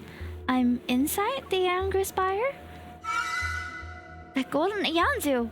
My instincts make me immediately chase after it, yet when I finally see it, I watch as it plummets into the void and fierce flames erupt where it falls. The bird is reduced to ash and smoke. A sudden sharp pain shoots through my heart, and I clutch my chest. Something strange appears on my palm. I open my hand and see the bloody marks left by the golden Ayanzu's beak. They dry and solidify into a crack across my palm. What? This one in particular should be a linear story because it's a myth story and the myth stories don't branch out into other endings. To be honest, not many of the choices that we make in this game makes a difference to the ending. It just makes a difference to how you interact with the love interest. Okay, we are 1/3 the way there, chat. We are on chapter 3 now. I understood what that strange line meant. The golden thread entwined in my hair suddenly snaps, and the broken jade cuts off a strand of hair. I hear a silent lament from Urtama. Niava's rivers, Urtama and Ingar, are akin to the two most vital arteries in a heart. But now that one river has stopped flowing, the body called Niava is about to lose life's luster. I must save Urtama. What happened to a river? How does it stop flowing? As always, the sun rises. It shines on everyone's face and on the river water that lies as still as a mirror. What are we supposed to do if the river stops flowing and dries up? Don't worry. Our goddess will protect us. Urtama will not dry up. Girl, beats me. I don't know how to help a river We should hurry re-moisturize. to the divine tower What? and offer sacrifices. Only then can we ask the goddess to bestow her divine guidance. I can't even begin to imagine how that would happen unless we have rainfall or something. Walking along the riverbank, I hear people discussing Urtama's strange condition. Maybe the goddess deliberately stopped the water to prevent the wheat fields on both riverbanks from being flooded again? Maybe? Indeed. If this is planned by the goddess, then we should follow suit. Our people are gonna hate us in the end, aren't they? We must sing and abide by the actions of our goddess. The worry lingers on humans' faces for only a moment. They soon hum new melodies and continue on with their daily lives. Stressful being a goddess, honestly. I don't even know where to begin. I stir the river water. Ripples spread across the surface, but they vanish in the blink of an eye. They're disappearing too swiftly. This matter isn't simply a problem with the river's flow. Something is messing with Urtama. Chimera threw several small stones. The ripples are fainter and disappear faster. How strange. The river water is stagnant.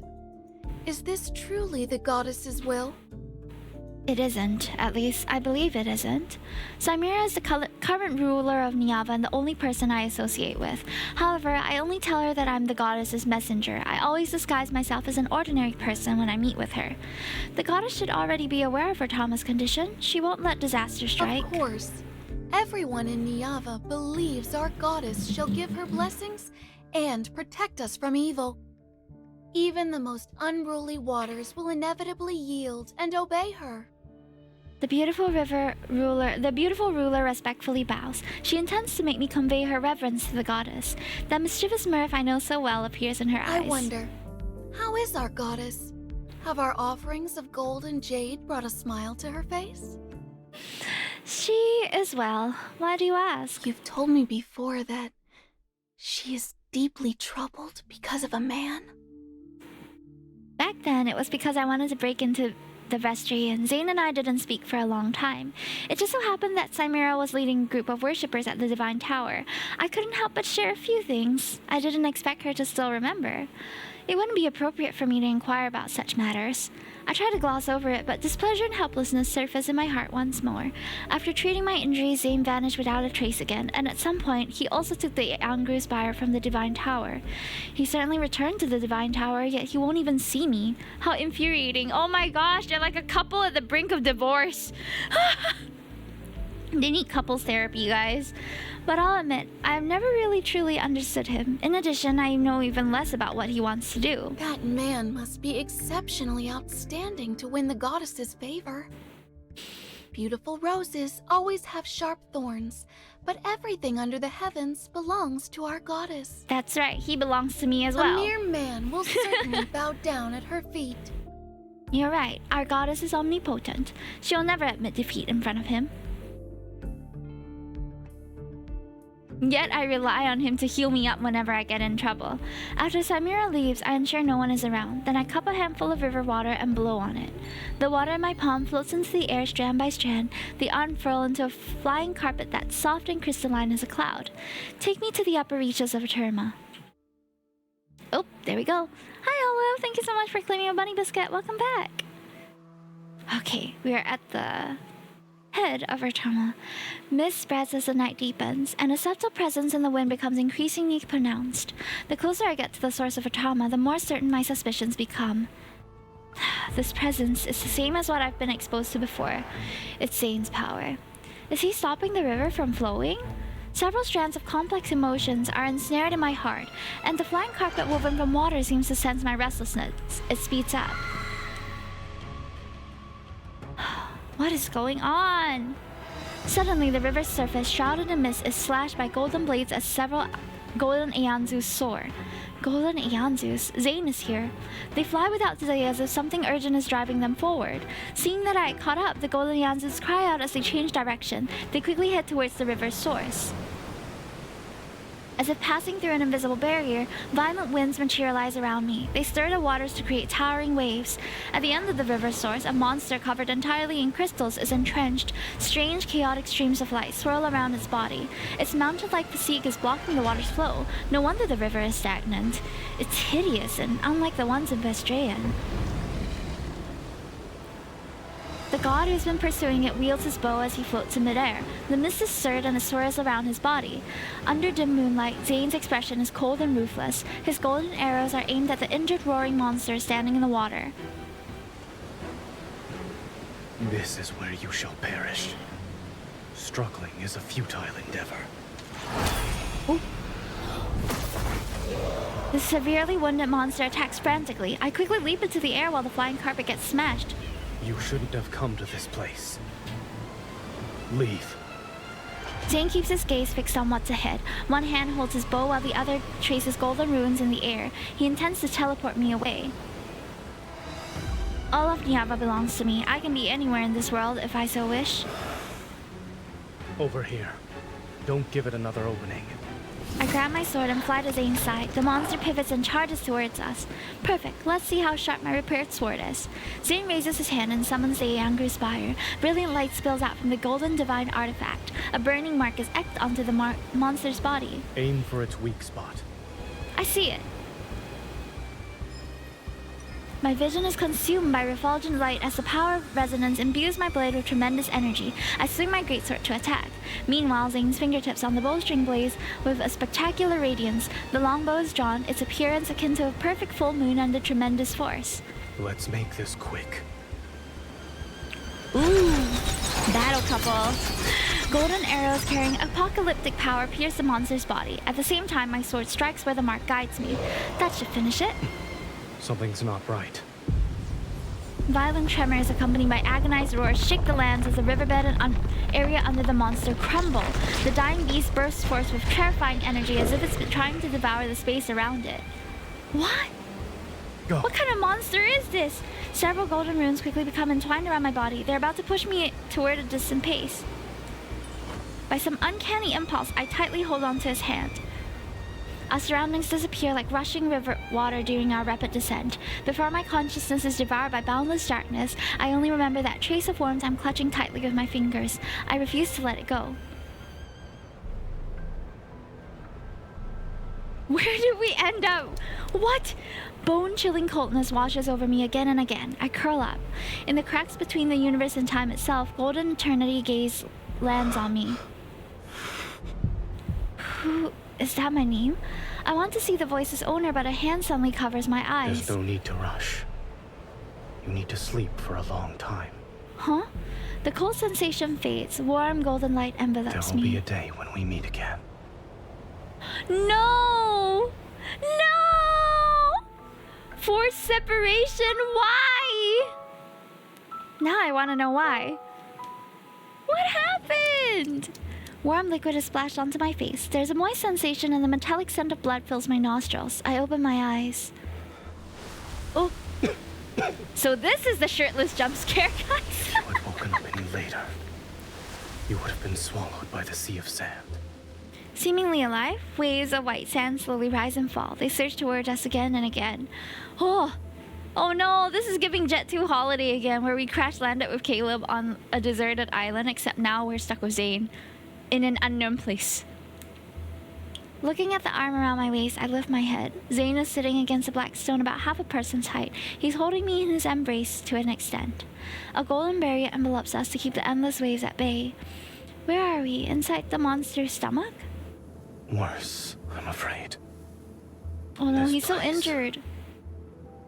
Is inside its protocore. What's a protocore? You can think of it as its heart. Okay. If this heart devours us and absorbs enough power, that monster will resurrect itself. That doesn't sound very good. We can't let it do as it pleases. We must get out of here as soon as... A sticky sensation on my palm makes me freeze. I look at the wounds covering Zayne's body. A moment passes before I tentatively reach out. It's blood. You're not mistaken. Are you actually injured? It's not an illusion created by the protocore? My injuries aren't serious. But his blood continues to fall and the golden barrier starts to waver. Zayne, who's always been invincible and all-powerful, is injured. Take off everything you're wearing.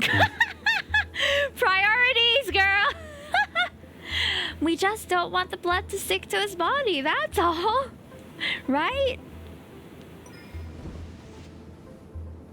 Seeing him not move, I use one hand to tear away the remaining clothes on his body while using my other hand to retrieve the water's pouch from my waist. I pour water over his wounds. This is holy water from the tower's pool. Once the bleeding stops, you should feel better. He lowers his gaze and watches me wash away the bloodstains and dirt from his body. You also healed me, like this, when my body collapsed for the first time. His face was not affected at all. Look at that face card. Perfect. Unscathed. He most likely recalls those distant days, those times when I'd at least embrace him with a smile. I was gentler than you in your current strength. You have more words that will incur my wrath? I don't know what I could say that wouldn't make you angry. Oh! That's so husband-coded. I let out a soft hum and grab his hand. Why are you helping me? When you were fighting that monster, you set up a barrier to defend the village by the riverbank, right? The river water stagnation isn't related to you. You helped Niava, so I will help you. I released his hand and noticed something unusual. I gave him a large amount of power to heal his injuries, yet my body doesn't feel any discomfort. On the contrary, it's Zayne who, despite possessing power far greater than mine, was actually injured to this extent. Was the monster truly formidable, or is this cursed place affecting Zayne? Many doubts gather in my mind. I decided to ask Zayne about it.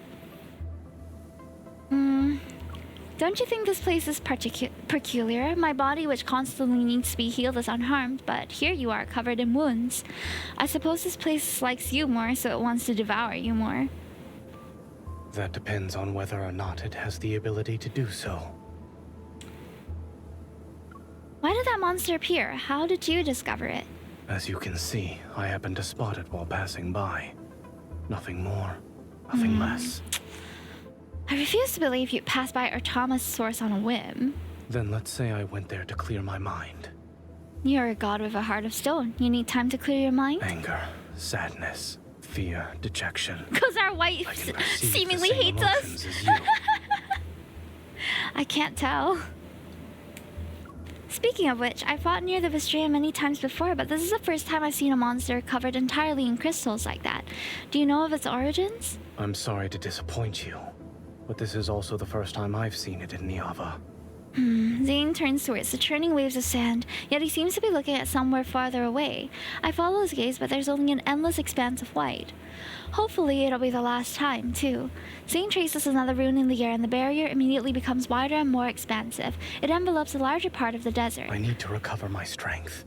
Don't leave until then. Do you know how to leave this place? I don't. So we might as well destroy it. Oh, how is that difficult? We don't need to wait for you to recover your strength. I grab my sword's hilt and a gentle power flows through my body. This unprecedented condition gives me more confidence. Leave it to me. Wait. But of course we didn't wait because we're hasty and we're so eager to prove him wrong. I stand on my tiptoes and immediately transform into a golden arrow. I swiftly ascend towards the night sky that's as black as ink. We become the golden arrow, it seems. A moment later, Zayne watches the golden arrow fall like a meteor. It returns to his side and transforms into a figure he's most familiar with. Dust and sand swirl. Draping his outer robe over her, Zayne closes his eyes and silently focuses on restoring his power. Zayne spends the day meditating to heal his injuries. With nothing else to do, I can only wander around the desert that's covered in golden light. He shoots you?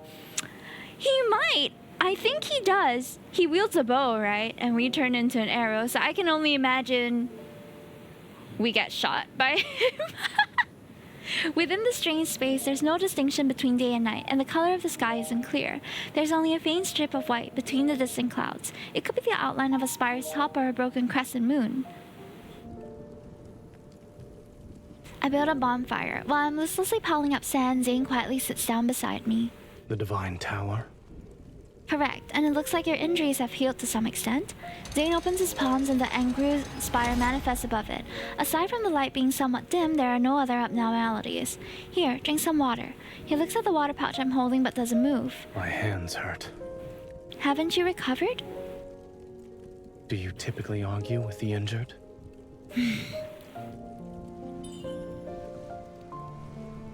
Resigned, I help him drink the water, then I recall my harvest from the desert and pull out a few orange carrots. I could only find these. There's nothing else that's edible. Eating something might help you recover faster. Zayne hates carrots.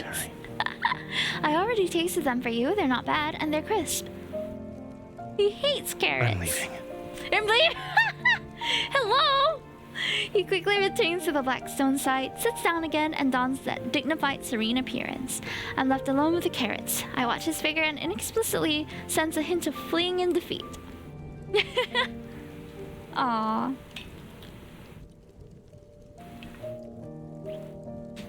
Two days later, I lose interest in sand art once I build an entire city-state out of sand. I soon find a stone slab. There is no sunrise or moonset here.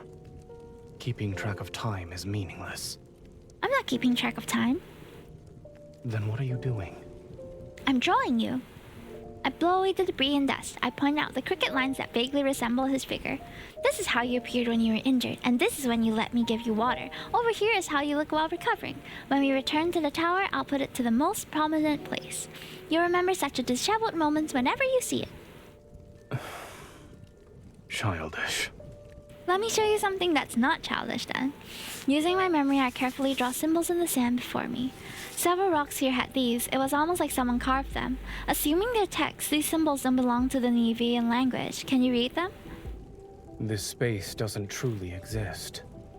It's simply a shadow cast from somewhere else. That's some new info. I didn't know protocols would take that kind of past. Or perhaps they exist in a more distant future. In either case, they're of no use to us. Are you saying that everything we're seeing and touching is an illusion? No. You can actually die here. I don't know anything about being in a protocore. I think this is the first time in the entire game that we've been in one. A few days later, it starts to rain in the desert. I don't like the rain. It represents rust, shapeless mud, and sometimes overflowing rivers, but the rain here is beautiful. Countless fluorescent blue raindrops fall like stardust from distant realms. They cascade through golden halos, and their spheres leave shimmering glimmers. If what you said is true, then do these droplets also come from the past or the future, perchance? Perchance? Neither. They are time itself. I don't understand. He raises his hand, and the Angria spire gleams with golden light. It's more brilliant and dazzling than ever before.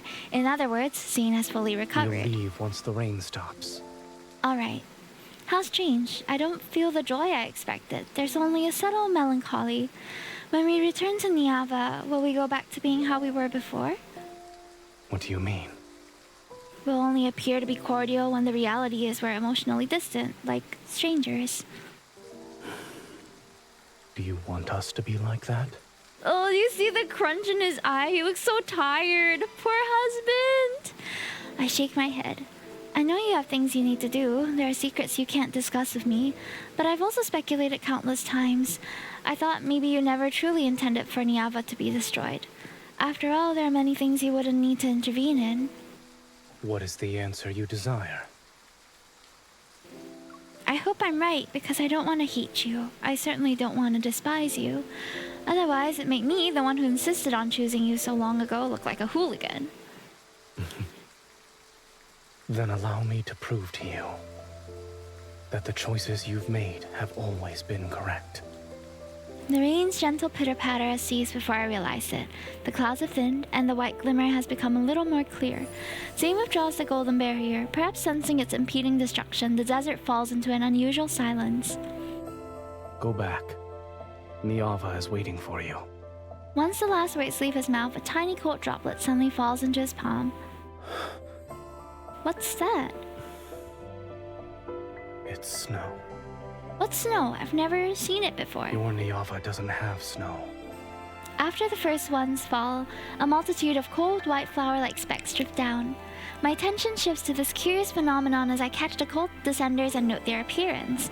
All of them look different. Every snowflake is unique. It's similar to how every person in this world is different. The snowfall grows heavy and shows no sign of stopping. It mixes with the white sand and doesn't melt. I crouch down and scoop up a handful. Pure sand and snow, they're indistinguishable from one another. Once they fall, they're fated to melt. Everything in existence cannot escape decay and annihilation. He holds my palm, and the cold wind immediately blows away the sand and snow from my hand. But destruction is the only force that can bring about new life, right? I catch a falling icy droplet again. Like Niava's denizens, the weeping that accompanies death resounds as a new life cries for the first time. It's time to go. The anger spire rises from his hands, its massive body settling into the snow-white sand and manifesting a brilliant golden magic circle. As soon as I reach out, Zayne tightly grasps my hand. The warmth he transfers dispels the cold from my fingertips. When I step into the Yangru Spire's magic circle with him, I look back at the heavy snow that's gradually covering everything behind us. This snow is unworthy of your affection. The violent tremors and blinding white light makes it seem as if the world is collapsing. Then I'm pulled into an embrace that's cold as snow. Aw, we were like trapped in a deserted island for one chapter, which was quite nice because I think they needed that time and space to talk things out. They were like the husband and wife that were trying to distract themselves from their relationship problems by working a lot, right? And they finally got a chance to talk, which is nice. They don't hate each other. I'll still remember those brief dreamlike days long after they've passed. In my memories, they are like the silvery sea of sand, the luminous blue rain, the swirling snow, and the warmth of Zayne's palms and embrace. Ortama begins to flow again. People gather beneath the divine tower to thank the goddess for once again granting them shelter and hope. However, a vague sense of worry and unease still lingers in my heart. It spreads with every drop of blood that flows and diffuses into blurry nightmares. Oh no! Oh! Shirtless. Are you awake? Shirtless jump scare again. A ray of morning light shines into the divine tower. It draws a sharp line of light and shadow across smooth tiles. We're waking up together? Are they finally sleeping in the same bed again? I hope so. Groggy, I sit up in bed and watch Zayne dress himself. In an unhurried manner, he puts on his accessories. Oh, we are married again, guys. They're sharing a bed again. I'm so happy for them. Hi, Dungeoneer. We are resolving our relationship problems with Zayne. And cried out in your sleep. Is that so? I don't remember anything. I suppose I did have a dream. It's most likely a terrible one, which is why my subconscious doesn't want to remember it. I love the villainous color scheme, right? Oh my gosh, for real. What did I say? I only heard you cry out, Niava. Then, you gave me a good wallop. You're lying. I slept well and I don't have a habit of hitting people in my dreams. You can check for yourself. Skeptical, I look at his neck. It takes several minutes for me to make out a barely visible streak of blood. That's not good. It should heal in no time, though. Hi, Ollie. Welcome in. I'm well. We're reading the Zayne myth story right now. We're about halfway through. A few golden Nyanzu land on tops of the pillars. They cast a golden glow. Dazed, I catch sight of Zayne smiling very faintly. Since returning from our town, our relationship has improved considerably. Whenever I wake up, I often see him. Aw, You're that's so afraid of something. sweet. I only knew you had the power to destroy the world, but I didn't know you also had the ability to interpret dreams. I can How tell are you simply by examining looking his at your neck with that eyes. choker on him? Special powers aren't necessary. That's true. I don't know. Maybe it's like barely visible because it's somewhere in between the crevice of like here, you know? Ah. I clench my fist. The crack on my palm still exists. It hasn't disappeared even though the river has begun to flow again. It's possible the golden Nyanzu that turned to ash in the Eangri Spire represents Niava? Should I ask Zayne directly? But then he'll be aware of the fact that I accidentally entered the spire. I choose my words carefully. Zayne, I remember you saying your divine gaze can see those that are about to meet their end. So, what do you see currently? Is Niava included? Yes. I see. I nod. For a moment, I can't think of anything else to say, so I can only respond with silence. That's so I thought you'd be sad. furious. I'm the goddess who protects Niava. If I lose my composure, then Niava's future will fall further into a pit of hopelessness. Besides, didn't you say you wouldn't let Niava be destroyed? Can I assume that? I smile and place both hands on Jane's shoulders. The end you see isn't necessarily set in stone. I'll have to be more careful with my words when you're around. But you also understand that without an end, nothing new can arise. This is the unshakable law that governs all realms. I don't want the town that Do we not built even together attempt to touch collapse, fate's though. forbidden territory. Such as the Vestrian? I sigh. My relationship with Zayne has improved so much as of late. I don't want to get into another argument with him again. I understand. I won't take any risks. I give him a hug before jumping down from the bed. Just as I'm about to head outside, Where are we going? my belt gets caught and I turn around. I haven't decided yet. Maybe I'll walk around and think about how to save Niava. Come with me then. He pauses. His fingers at rest on my waist falter before tightening their grip. He clears his throat. There's a gift I want to give to you. Really? We're going on a date, finally! Oh? Zayne leads me through the city's alleys. On the streets and by the riverbanks, there are busy, ecstatic humans everywhere. Zayne covers his eyes and I wear a veil. At this moment, we're simply two lovers walking hand in hand amongst the crowd. Aww. What is this gift? This is the third time you've asked this question. Are we there yet? Are we there yet? Are we there yet? I'm doing my best to restrain myself for the third time. Curiosity about the gift overshadows the slight unease in my heart. Yet, what I'm more interested in is, giving gifts isn't something you do. Where did you learn this from? Many humans do this. It's not hard to learn.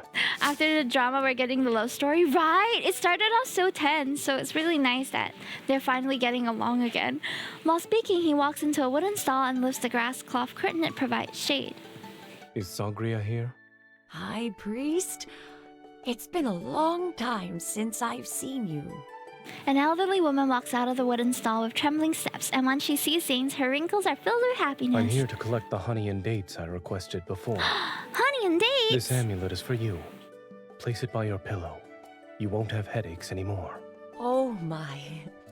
You still remember that. Aw, that's so sweet of him. He really is like the doctor. Still, in this story, the elderly woman thanks him repeatedly. After accepting the amulet, she brings out a jar of golden honey. Upon seeing me beside Zayne, her smile widens to the point where her eyes are almost a thin line. You have a wife now. You two suit each Aw. other very well. Come. This bottle of mead is for you both. It's a wedding gift. That's so sweet. We are husband and wife. I broke my phone screen and it keeps trying to click things. Oh no, no worries. See you, Dungeoneer. I hope you get your phone fixed soon. A ceramic bottle is unceremoniously given to me. Although I'm stunned at first, I quickly get a mischievous idea. Thank you, but we haven't sought guidance at the Divine Tower yet. If the goddess doesn't approve, then we can't get married. This is a wonderful thing, though. How could the goddess not approve? Sagria. The dates? Oh, yes. We can't get married unless I say yes. After bidding farewell to Zagria, Zayne carries the heavy dates and honey. He also takes the mead from my arms. Why did you buy so many sweets? They're for divination. We need to please the goddess. How can you be so certain that the goddess will like them? We can find out. He holds out the dates in front of me. In all of Niava, Sagria's pickled dates taste the best. Would you like to try one? Now I want to try one. I'll get it fixed in a month, but it's set for the next few paychecks. Alright, sounds good. Good luck, good luck. Full of anticipation, I eat the one from his hand. It's sweet enough to slay a goddess. It's sweet enough to slay a goddess. Oh my gosh, we talk so funny in this card. I love it. Near the riverbank, Zayne knocks on the doors of a mud house. An honest man greets us. High priest, the wild herbs you asked me to pick are here. Is he gonna cook us dinner or something? $150? Thank you. That's so expensive. Oh no, I'm sorry to hear that, Dungeoneer. As Zayne examines the basket of unknown plants, I talk to the man named Zap here. What are these herbs used for? I'm as clueless as you are. These suddenly appeared one day in the wheat field behind my house. Oh. I was gonna cut them down and throw them away, but the high priest passed by. So he also paid me to set aside a small plot of land. Okay. If Zayne treats them as important, then could the herbs have special properties? I take a small piece and taste it. Ugh, it's bitter with an unremarkable texture, and unlike the plants humans might forage. Zayne turns towards me. The herb is poisonous. Oh. Spit it out. Are you sure? My response is accompanied by my gaze. I'm the goddess after all. How could a tiny plant possibly poison me? But Zayne immediately reaches out and grips my jaw. Will you do it yourself? Or do you need me to provide assistance? I'll do it myself. Under Zayne's intimidating gaze, I can only spit out the herb and swallow almost a pot's worth of water to detoxify. He grabbed our jaw? We continue walking downstream along the riverbed. The clamorous voices fade to an extent, and smoke drifts from the village. After Zayne exchanges a few words with a shepherd, we gain an ewe as a companion. Honey, dates, and ewe, and ewe. Is it ewe or ewu? How do I pronounce that? Iwi? I think it's iwi. Is it a bird? A female sheep. Oh. You. Oh, you. It's pronounced you. And a basket of wild herbs. None of them look like Zayne's gift. Resting in the shade, I use a bundle of fresh grass to distract the ewe and prevent it from eating the basket of poisonous herbs. To get some other things fixed. Ah, okay. Sounds good, Dungeoneer. Eat. Where did you conjure these wheat cakes from? I ran into an acquaintance earlier and they gave them to me. He spreads the honey updained on the wheat cakes and hands them to me along with a few figs. You know so many people. When you weren't at the Divine Tower, were you befriending every mortal you saw? I wouldn't call it that. I merely had a few chance encounters and we... Those humans are fond of you. You don't actually dislike Niava. The humans here don't annoy you either. I never said I disliked Niava. I gently punch him. You could have explained this to me earlier, yet you let me have misunderstanding about you for so long.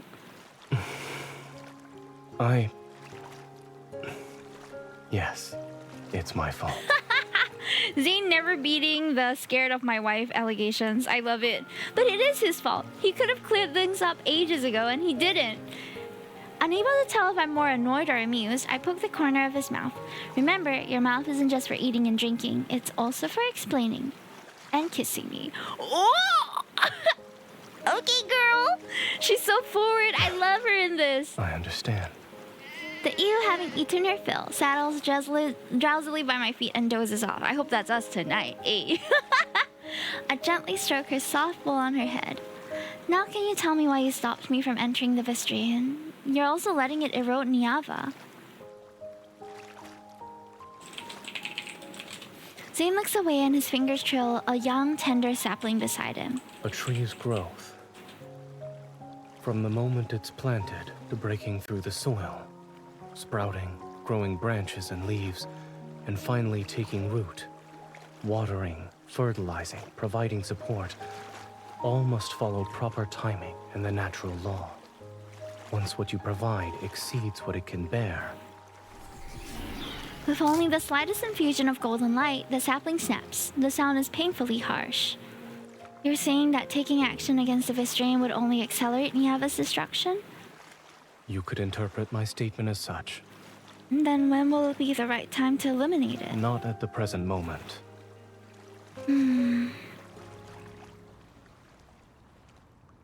Oh, this is a nice house. After passing through another wheat field, Zayne finally brings me to our destination, a home that belongs to farmers.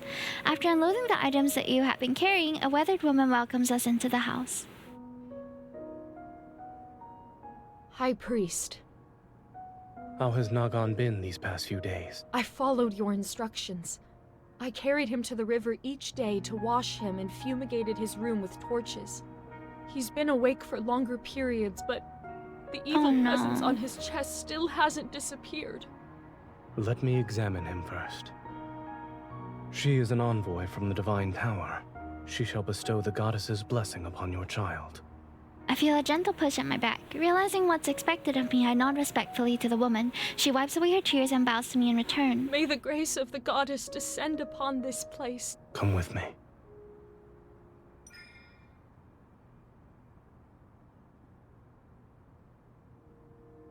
A city lamp burns inside the mud house, its meager light revealing an unconscious child on the bed. His face is contorted because of the pain and his breathing is shallow yet labored. There's a fist-sized lump at his chest. I've never seen this kind of illness before. Unlike gods, humans fall ill in age. I have also listened to many people's voices praying for the recovery at the Divine Tower. Priests distribute talismans and amulets for dispelling illnesses and plagues. Other than that, humans can only pray and wait. There's no fever, and the blood spots on his body have faded significantly. We can expel the evil presence from his body today. Have you examined this child many times before? Yes. Before entering, I noticed several rolls of linen in the corner of the courtyard. They're burial shrouds that were apparently prepared for this child. Do you plan to use your power to heal him? I shall cure this child, but I won't use my power. This world already has methods to free him from his suffering. Zayne hands me a bundle of poison herbs and a ceramic bowl. Help me crush these herbs to extract their juice. After that, you can feed it to him. But the herbs are poisonous. If they can produce the correct effect, then they're no longer poisonous. He's going to operate on this child? I feed the viscous juice to the child, then I return to see Zayne taking out that jar of honey again. After driving away the evil presence from his chest, we need to apply honey. What you'll need to do won't just be bestowing the blessings of the goddess. Amid the tearful prayers of the mother outside, Zayne heats a thin blade over the flame for a moment. Remember everything I do from this point forth. Are we his surgery assistant today? I guess we are, guys. We're performing surgery. Hi, Bob. Welcome in. And hi, Bulbasaur. We are halfway through the story. So just to give a summary of Zayne Smith, he's the god of annihilation, and we are a goddess of this town called Niava, which is pictured over here. We saw Niava be built from the ground up. And in the beginning, we relied on Zayne because he could heal us from our injuries as we protected this place and fought off monsters and everything. And then over time, things got quite tense because we weren't sure whether Zayne was protecting the land or whether he was seeking to let the destruction of it happen, because we love this land, but he's the god of annihilation, right? So he has no choice but to let these kind of things pass, and it's a very difficult balance also. So in the previous chapter, we kind of made up, we finally shared a bed again. And then we went around the town to get to know the townsfolk, and then we performed surgery. So I think he's trying to teach MC different methods to help the people, which doesn't need like an otherworldly power. But we know at the end of this we're going to die, but I just don't know how and why we have to die. But we're gonna die, okay? Just preparing you guys. By the way, it's past 10. Yes, I know. Usually the myth stories will take us a bit longer, so the streams will. I assume it's going to be about 3 hours, given so far it's already the second hour. So we'll be extending stream to cover the last few chapters because I don't want to like break up the stream into 2 parts also. So let's enter the 6th chapter together. If it's very late and you have to come back to watch the VOD in the future, totally fine. Totally understand. Please have a good one. It's also because we pulled on stream today. So instead of me pulling outside of stream and then just reading the story, we also did a few dailies and things and managed to pull both of the cards in the first hour. So that's why it's a bit more delayed today. I will stay to the end. No worries. I mean, of course, I want to see what happens too. Because this story is like gripping me by the throat, guys. There is no moon tonight, and the stars scattered across the night sky are like glimmers of light on a dark river's surface. Feel free to put me in the background, by the way, so that I'll just narrate the story as it happens. I sit by the riverside to recall the events that unfolded in the room. The toxins in the juice can temporarily numb his senses, so after removing the tumor and surrounding necrotic tissue, mix fine salt and honey. Apply the poultice here. This will help the wound heal. Then use sheep's milk to detoxify him and nourish his body. See you, Bob. No worries. Thank you for the lurk. Zayne's voice was calm and quiet, his movements composed. With his care, the child's pained expression gradually disappeared. He will survive. Zayne's actions feel unfamiliar to me. In the depths of my heart, there's always been a faint tremor. It's as if something is about to break through the soil and emerge from the earth. Clean his body every other day, but don't touch the wound. You can feed him more sheep's milk. Zayne gives the ear to the grateful woman before walking toward me. Oh, he looks so nice in this lighting. I'm wondering why you brought me here today and why you wanted me to see these things. I used to think that illness like death was unavoidable suffering. Everyone was born to endure it. However, it seems that's not the case. Illness doesn't stem from fate's punishment. It comes from every grain of sand, every breeze, every drop of water, every morsel of food we consume. Everything in this world could potentially become a source of disease. So if you want to cure it, you must seek answers from this world. I blink, unable to fully understand Zayne's words, but the trembling in my heart grows stronger. When you healed that child, you didn't use any divine power. That means healing can be accomplished by ordinary humans. Your people possess wisdom. They will do even better. He turned his palm over and the Angria spire materializes in his hand. Lauder, thank you so much! One more month to 5th year anniversary. That's crazy. But thank you so much for all the support so far. Oh my gosh, yeah, it's been a hot minute. How are you, Lauder? I hope you're doing well. We're reading the 6th out of 9 chapters of Zayne's new myth story tonight. And my heart's been pulled in all different directions today. Guided by his fingertips, a slender, thin golden thread is slowly drawn from within it. Give me Oh, your nice, hand. like pushing plush. This is my gift to you. The winding golden thread extends onto my palm and touches the crack. Your gift has a name. The Principles of Medicine. When the golden thread intersects with the crack, a brilliant radiance suddenly spreads across my vision. Tell me, what do you see? I see a vast expanse of flames. The people of Niava have lit bonfires. Listen carefully. Why are your people no longer cheering? I can't hear their voices. Besides the bonfire lies countless people with agonized faces similar to that of the dying child's. They're convulsing, struggling, bleeding from their bodies. Black clouds buzz and writhe around them. They're pulling torches from the bonfires to chase away the black clouds. Then they set them ablaze. The crimson flames ignite the black clouds, and they soar and shriek as they rush towards the divine tower. What was that? The falling spark transformed into flames that lick the hem of my dress. I stumble backward. Don't be afraid. Look down at your feet. I lower my head and see countless newborn green plants growing. They wrap themselves around the steps and cover the raging sea of fire. Hi, Jalen, welcome back. People harvest them, draw clean water, persevere the flames, and sterilize sharp blades of fire. They do it in the same way Zayne did. All of this, everything you see, you can call it medicine. It's a tangible form of the principles of medicine. Knowledge meant to heal diseases and recover from plagues.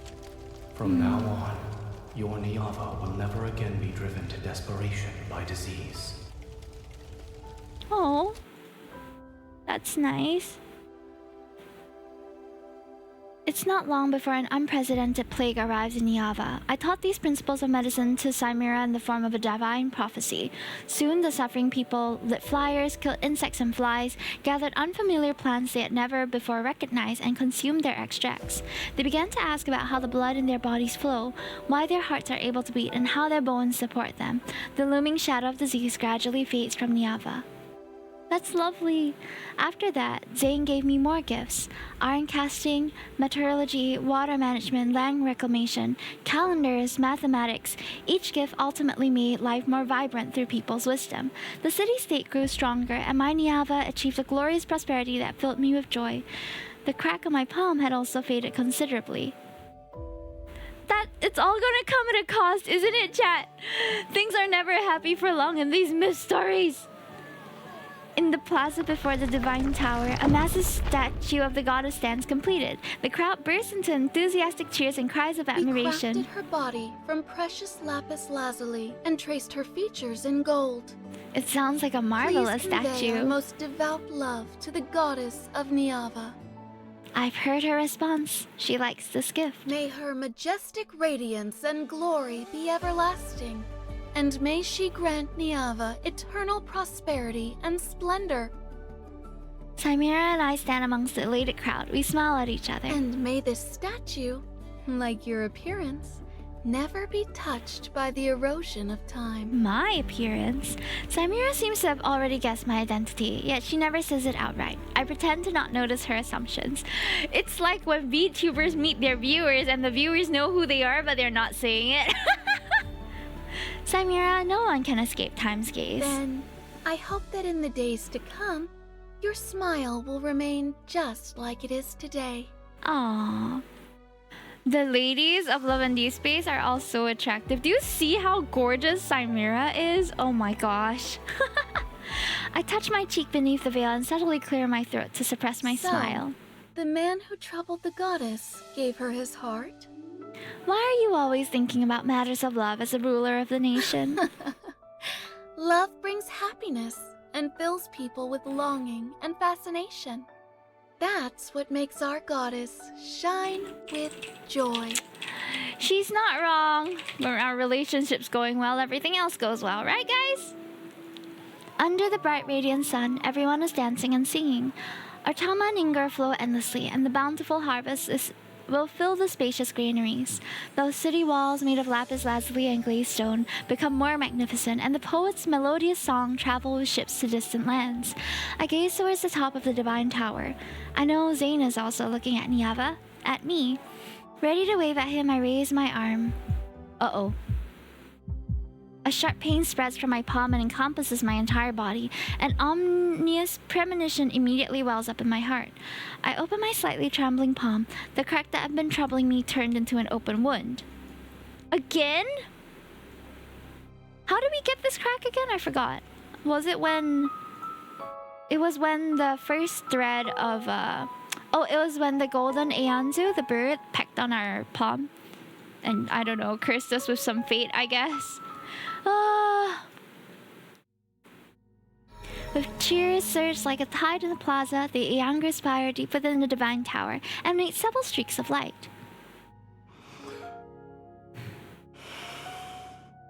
Zayne holds a fractured protocore. The monster that had been entrenched in Artama dropped it. At the time, he followed the Eangra spire's divine guardians and traveled to Artama's source to destroy the magic array that he had once created there. Unexpectedly, the array originally meant to separate two realms had transformed into a massive monster after accumulating energy for countless years. If I don't destroy the remaining magical arrays, she and Niava will face an even greater disaster. But that would be the herald of an even swifter farewell. Why are you sad? Before everything was created, the ending had already been written. For her, its early arrival should be a better fate. The golden Nianzu softly calls out as it flies away from Zayne's finger. It once again disappears into the Angor Spire's rotating ring of light. Niava was destined to fall, guys. We can't change it. I hurry back to the Divine Tower as the stinging pain in my palm announces a cruel fact. The gifts that Zayne gave to me, which were actually facets of a civilization, did not change Niava's path towards destruction, but... Besides, didn't you say you wouldn't let Niava be destroyed? Can I assume that the end you see isn't necessarily set in stone? I'll have to be more careful with my words when you're around. There was never a promise of Niava never being destroyed. Zayne wouldn't make empty promises. He gave those gifts to me because he has a plan. Zayne, what do you intend to do? My intuition tells me Zayne won't say anything, so where will I find an answer to this mystery?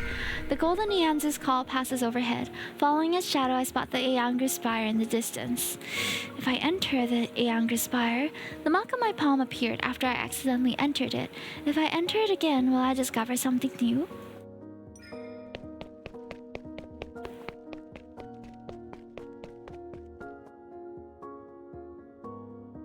I fail to enter it. An invisible barrier blocks my path, and the runes that appear on it bear the same pattern as Zayne's golden ornament. Perhaps I need to obtain the key that opens it from Zayne. The door is locked. You cannot proceed. The following evening... Hug him. What are you doing? I hold my arm around Zayne's shoulders to see him holding a reed pen. He's drawing on a wet clay tablet. The outline looks somewhat familiar. It reminds me of the new statue the humans carved for me. I'm drawing you. He looks at my eyes and eyebrows before carving two more lines. The statue is grand and beautiful, but the face is too rigid. It's lacking a certain charm. His gaze flips between my face and the clay tablet. By the way, guys, if you want to experience me drawing you this weekend, I'm going to be boothing at Resurrect X Company, which is a J fashion event happening at Biggest Art Lane. I draw anime-inspired portraits for a small price, so if you want to experience that and let me draw you in real time, come down and visit my booth. I didn't know that he would be drawing us. I just thought it was a good time to plug that. Now I can say it's 70 to 80% accurate. It does look like me. Niava's denizens have never seen your real face, but someone ought to remember your appearance. However, what they should recall with even greater clarity is everything you've done for them. My appearance isn't important. Humans remembering what the statue looks like is enough. Zayne smiles faintly and carefully sets the clay tablet aside. So this will only belong to me. I look at his chest where one pendant stands out conspicuously against the golden ornaments. Which one? I keep looking at what's behind the ornaments instead. It's the same runic pattern on the barrier of the Aangru Spire. If I get it, I'll be able to enter. I feel slightly guilty, but I must know what Zayne plans to do. Otherwise, I'm afraid there'll be consequences I can never undo in the future. Zayne, there's a full moon out tonight. Shall we go outside to look at it? All right. Aw, he's smiling! We're deceiving him, but he's smiling. Oh, this is where we first, started flirting with him.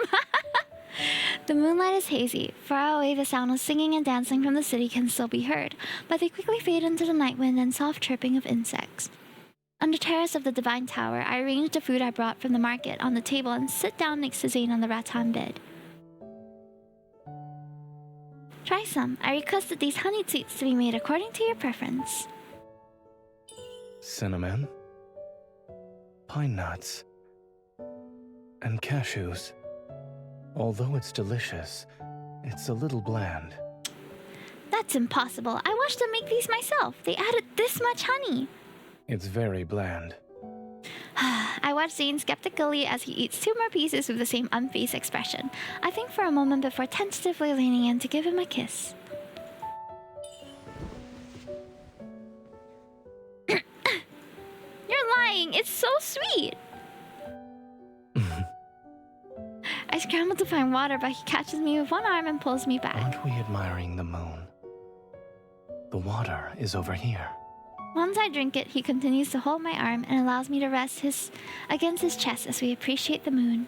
The pendant is right before my eyes, its radiance so bright it almost hurts to look at. A long time passes, then I take a deep breath, and finally, oh! These are our options? Seduce him or make him intoxicated? I feel like seducing him would be the more ethical solution.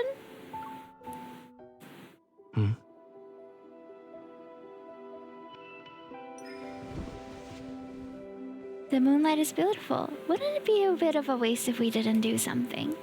He's caught off guard, his gaze drifting to places my clothing conceals. Oh! Yo! Your body is... Does it only have to be when my body's on the verge of collapse? We're outside. The Divine Tower in its entirety is mine, and you also belong to me. Does it matter? To keep him from finding more excuses, I put a sweet into his mouth, wrap my arms around his neck, and lean down.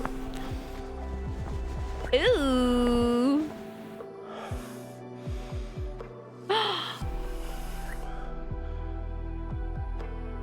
Guys? Boom shakalaka confirmed. Hi Ben. Welcome in. We are just fornicating with our husband. The sweet easily stirs up feelings of pleasure, but when savored more carefully, it becomes far more intoxicating. In the narrow space between our mingled breaths, Zayne slightly turns his head away to avoid my eager pursuit. Eager pursuit! Let's go, MC. Get it, girl. The kiss that misses his mark lands on the corner of his lips. It draws out deeper, lingering breaths. Is it a gift for me, or... Is this a gift? Oh wait, that was his line! Ah! I lower my head and rest my cheek against Zayne's shoulder. My lips touch the spots where his heartbeat pulsates against his neck. With every syllable, I can feel his skin become damp beneath my breath. Do you want me to stop? I should not. But my heart doesn't want to. His arms that are wrapped around my waist tighten. Silence waves surge and churn in his eyes. They scatter with the fine golden flecks from the candlelight.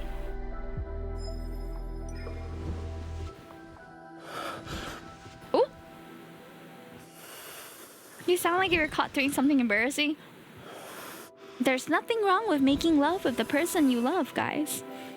It's just that this is a public platform. My name held between his teeth melts faster than the sweets on our lips and tongues. Oh! After helping Zayne settle into a comfortable position, I carefully remove the pendant and approach the Yangru spire. It operates silently. I look up at it, but I hesitate because I realize I'm about to see a truth. What did I miss? We just boom shakalaka, dude. Perhaps I'm overthinking this. I shouldn't have deceived Zayne. No, I must know Zayne's true purpose. Even if the consequences are terrible, I'm willing to bear them.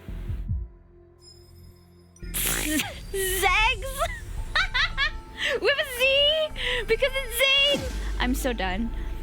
When the pendant touches those runes, golden flames spread out from the Yangru spire and envelop me. My vision blurs, my consciousness falls before this golden light, and the cracks of the world open up before my eyes.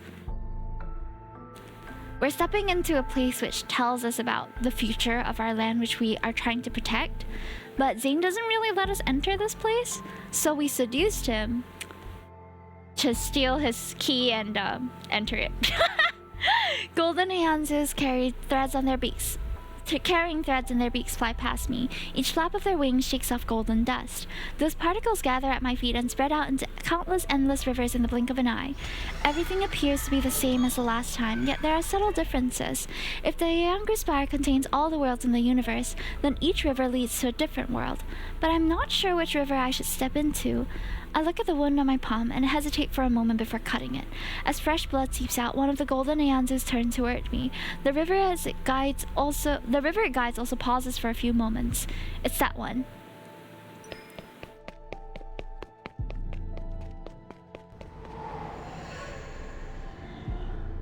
Howling winds carry an aura heavier than death itself. It pierces my body while hollow reverberations echo endlessly through the boundless darkness. Between jagged mountain ridges, a massive stone gate blocks the winding gravel path before me.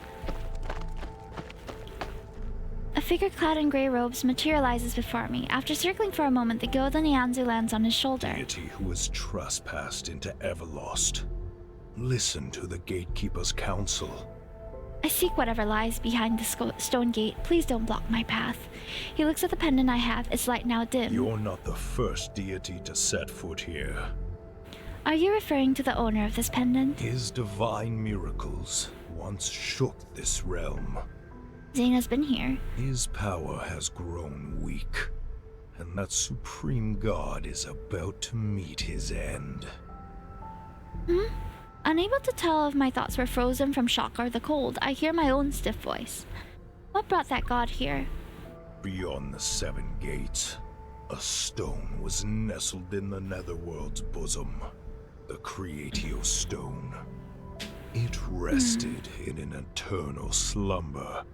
Creating life? Resurrecting the dead? What did he do with the Creatio Stone? As soon as the question leaves my lips, a truth vaguely reveals itself in my heart. Only a divine soul of a certain weight can resonate with it. Goddess, who bears the aura of the Creatio Stone. Oh, he resurrected us with it? Have you already forgotten the eternal realm's bone-chilling cold and darkness? When those words fall, my heart stops for a moment. The cold that sweeps across eons drags my soul back to a blurry yet vivid bloody memories. The pain one could feel in their bones at death's doorstep, the suffocating darkness. I can't remember anything else. It's fine. There's no reason to be afraid of a death that has long since passed. I steady my breathing only to realize something. Zayne knows how he died. That's why he resurrected me. It seems our fates were already intertwined long before our first meeting in Niava. The Creatio Stone is precious. When he took it, he must have paid an equivalent price. I could almost see the heavy stone gate slowly opening. That familiar figure enters without any hesitation. Zayne, what price did he pay to resurrect me? What did he lose? The grey figure's sighs are like the murmurs in one's sleep, a lament snug for those who never return. Goddess who has been resurrected. If you dare to endure the gaze of each stone gate and withstand the erosion of darkness, I can let you witness it with your own eyes. I'm willing. The weakened golden Nyanzu screeches and lunges at me. A sharp feather hits straight for my eyes. The pain is more unbearable than death itself. I dig my nails into my palms and barely manage to keep myself from closing my eyes. While I'm in a daze, the golden Nyanzu seemingly carries me through the mist-dark barriers. It soars through those looming layered stone gates. White bones dance wildly, rivers of blood boil, and thorns leave crisscross bloody marks on the body stripped of power. I see that his figure silently passes through one massive stone gate after another. Only a single golden Nyanzu is by his side.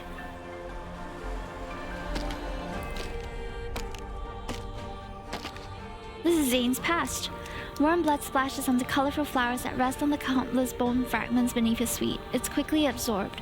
Countless greedy whispers echo around his ears. They wait for the moment he falls so they can devour him.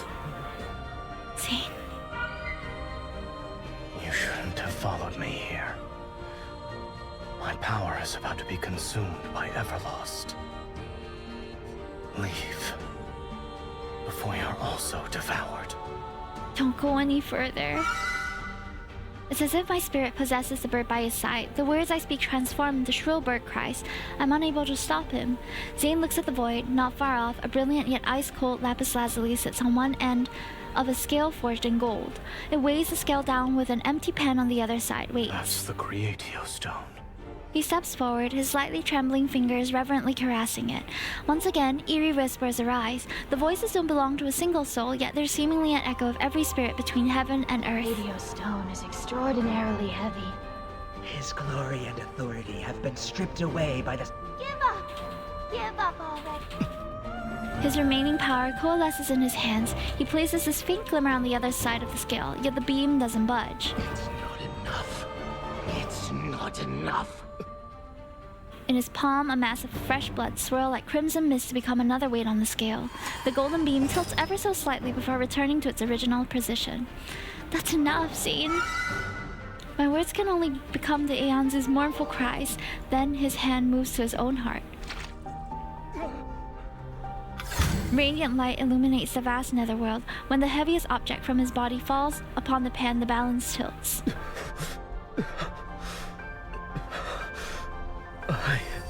No! Shall exchange this for the Creatio Stone. I will give her a new life and a place to rest. The translucent gem falls into Zayne's hands as he struggles to take out another equally brilliant crystal formed from fresh blood. The crystal slowly melts into warm divine blood and drips onto the gem whose color is like lapis lazuli. A long time passes and the first heartbeat emerges. Death shall no longer be our destiny this time.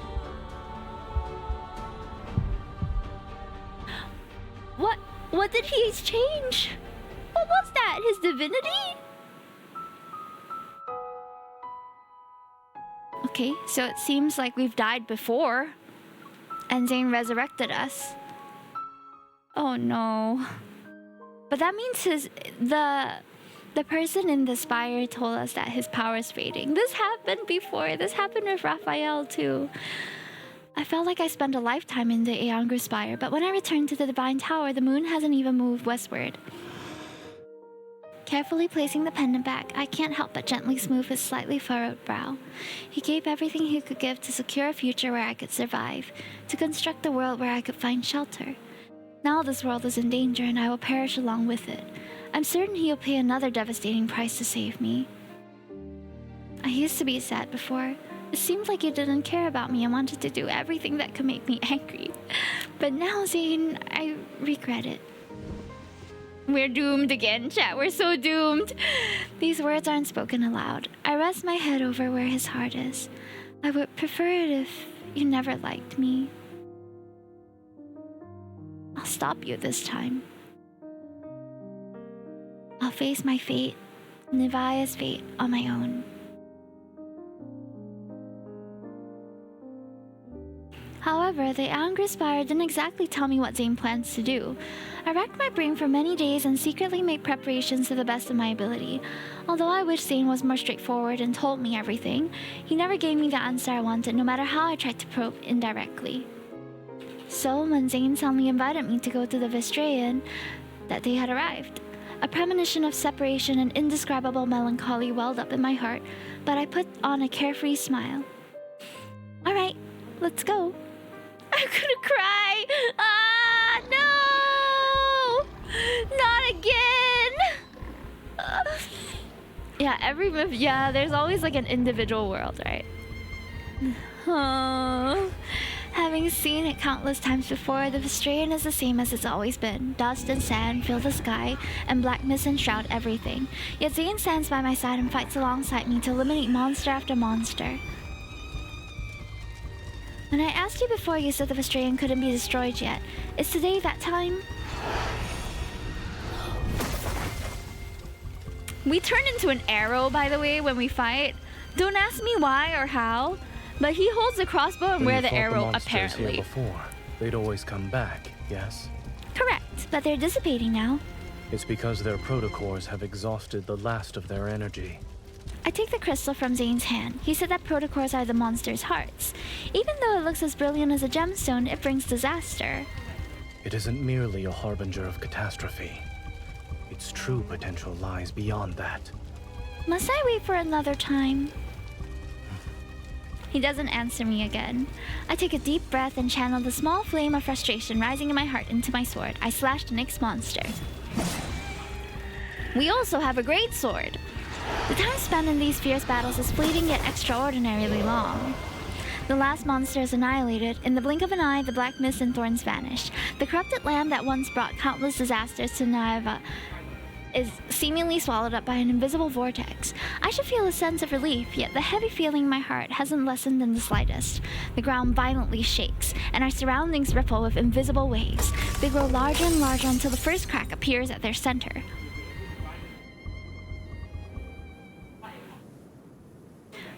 this? The Vestrayan has vanished. Perhaps this fissure can be considered a wound left after removing a malignant growth. He stops there before it turns and turns to look at me. Hmm? Let's go. Where are we going? We just fought a hot battle. Are we going to heal up? Wink, wink, nudge, nudge. The evening breeze stirs up a gentle, harmonious rustle. This is the valley where we first met. But it was eroded by the Vestrayan centuries ago. It became a desert with yellow sand. Is this a dream? No. Zayne holds my hand as we disturb the babbling water. It's cool and I can feel every strand of water flowing through my fingers. I remember you saying you wanted to claim me as your own when you first saw me. And you planned to take me back to the Divine Tower. You drew your bow and knocked an arrow, and the projectile penetrated the mountain. I'd never seen someone so powerful and handsome before. Of course I couldn't let you escape. Looking back now, that day was the first meeting for me, but for Zayne, it was a reunion he waited a long time for. When you saw me back then, what were you thinking? I thought I was very fortunate. Really? The first person I encountered in this world was you. But he was so cold towards us, though. Was seeing a beautiful goddess fall from the sky an unforgettable experience? That beautiful goddess was preoccupied with gawking at me. Ah! She then proceeded to slip on a stone and fall. Indeed, it was truly unforgettable. As if we were going for an ordinary stroll, he leads me through grove after grove of tree shadows. They sway with the starlight. We're in the depths of the Vestrayan. If we're going through here, where will we find ourselves? Do you want to know? Kind of.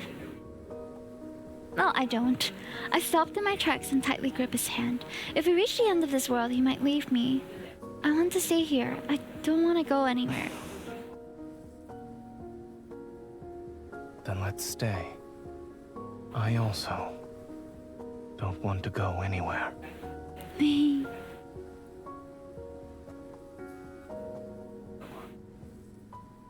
The passage of time becomes insignificant. If we desire to see the sun rise in the sky, daytime descends. If one wished to see the stars, the sky would become black, and the black expanse covered in specks of light. There are mountains and rivers, lakes and streams, green meadows, flowers, plants and trees, and even houses. This place is like a small world created by a nameless deity. It was made for me and Zayne, and we're the only two living beings here. Zayne and I have never been apart for every moment we spent in this space. Even a deity in this world unknown to anyone would willingly become an ordinary person driven by love. I'm still trying to use every possible method in our brief time to hold on to Zayne. I attempt to glean any hint or clue from his words. But he continues to look at me with his calm, gentle gaze. He doesn't say anything.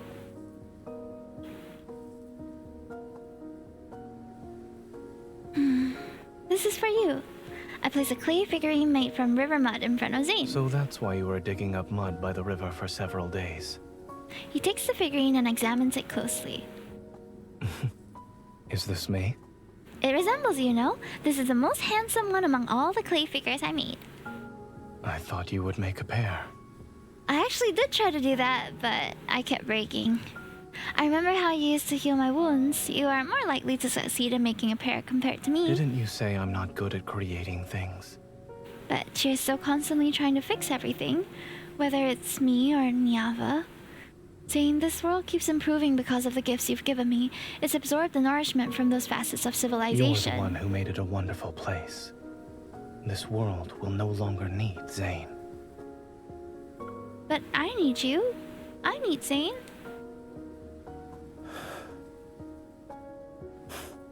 Our surroundings are quiet for a moment. Did our time here make you happy?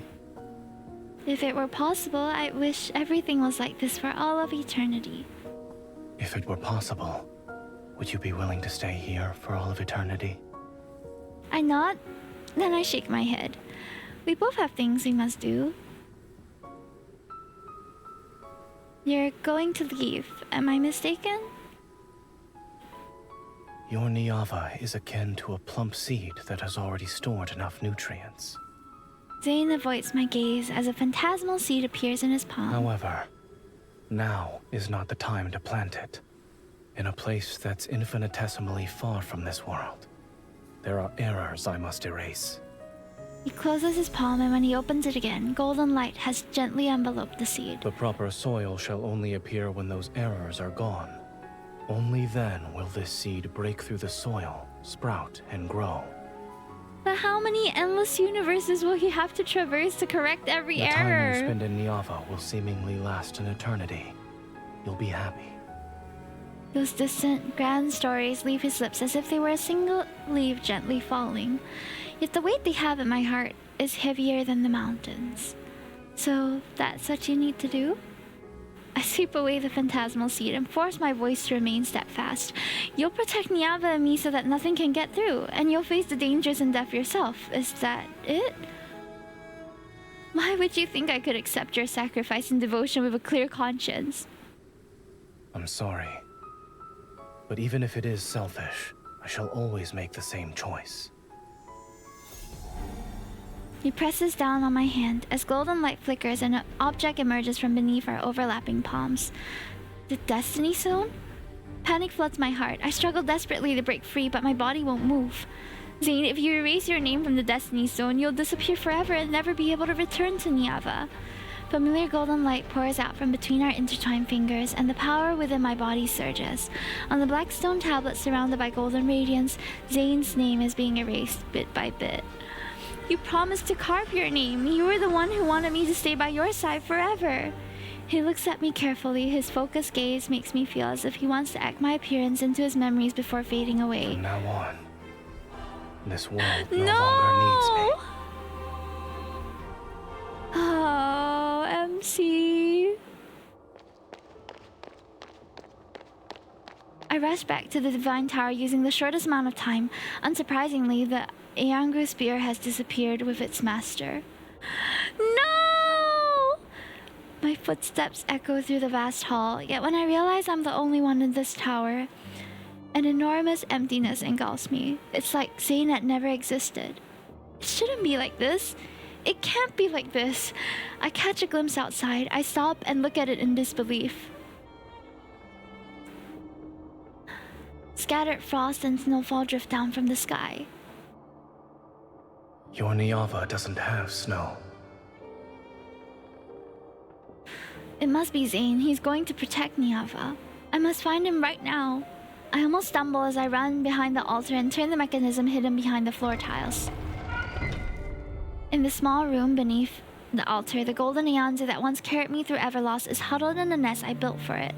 My apologies. I kept you confined for so long. This is one of the preparations I made in advance. Once Zayne leaves, I'll never be able to track him down again. I contemplate my next move. I can only rely on the Eangru Spire. The golden Eonzu can't exist without the spire, which means it shall fly to it no matter what, and that's where Zayne is. I cradle the golden Eonzu, cut my fingertip, and let my blood drop into its sharp beak. Take me to Zayne. Oh, my heart. Last chapter, guys. Golden Eonzus are born from Zayne's power. Regardless of his current location, every bird can sense his presence. The bird I brought back from the Eangru Spire staggers before flapping its wings. It flies towards the depths of the tower. It seems Zayne is still in the Divine Tower. But where? When my foot touches emptiness, the sensation of weightlessness follows. Ooh.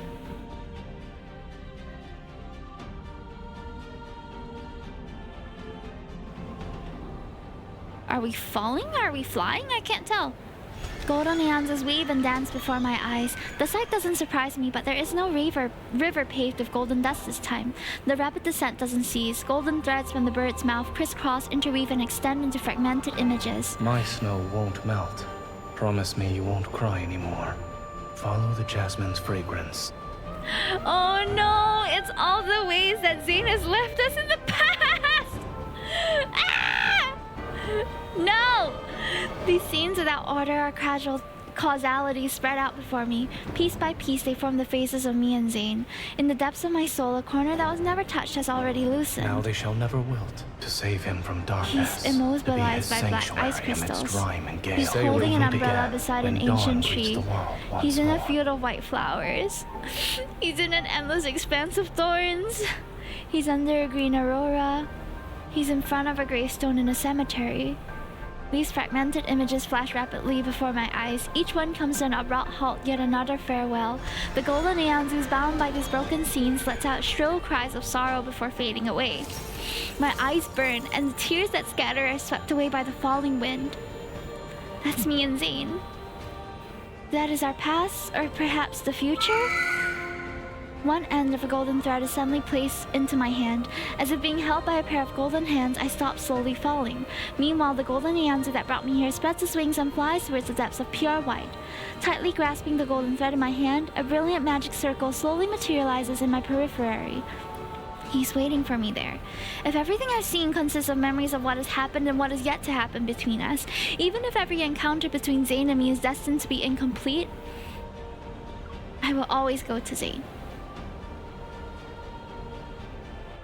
They're so tragically intertwined. It makes me so upset. Wait, why is he in a lab? My gaze, overwhelmed by light, slowly recovers, yet I feel like a suspended wisp in this overly bright room. Zayne is standing in front of more than 10 tablets made of materials I've never seen before. Images I don't understand flicker across from them. He's here, but he can't see me. Aingru, perform another calculation. I have received the command. Conducting calculation attempt number 271,820. So many! The images on the tablets change rapidly in silence. Countless calculations flow across them. Hi, Kaiji! Nice to see you! 0905 has been successfully calculated. Beginning simulation of Route Z 0905 solution. The simulation has failed. Based on historical data and model parameters, no successful pathway exists. Suddenly sci-fi, right? He comes from a different time, that's for sure. Previously inputted. No evacuation of life forms is necessary. What is this game? Love and Deepspace. The 271,828th calculation oh my has God. been completed. All pathways converge on the same result. The margin of error is 0.00. Should I flag the fatal flaws in this pathway? That won't be necessary. He lowers his gaze. His fingers trace the cold images before finally falling to his side in silence. In all the time we've spent together, I've never seen Zayne reveal a complex, indescribable expression. My heart feels as if it's been squeezed by an invisible hand. Zayne?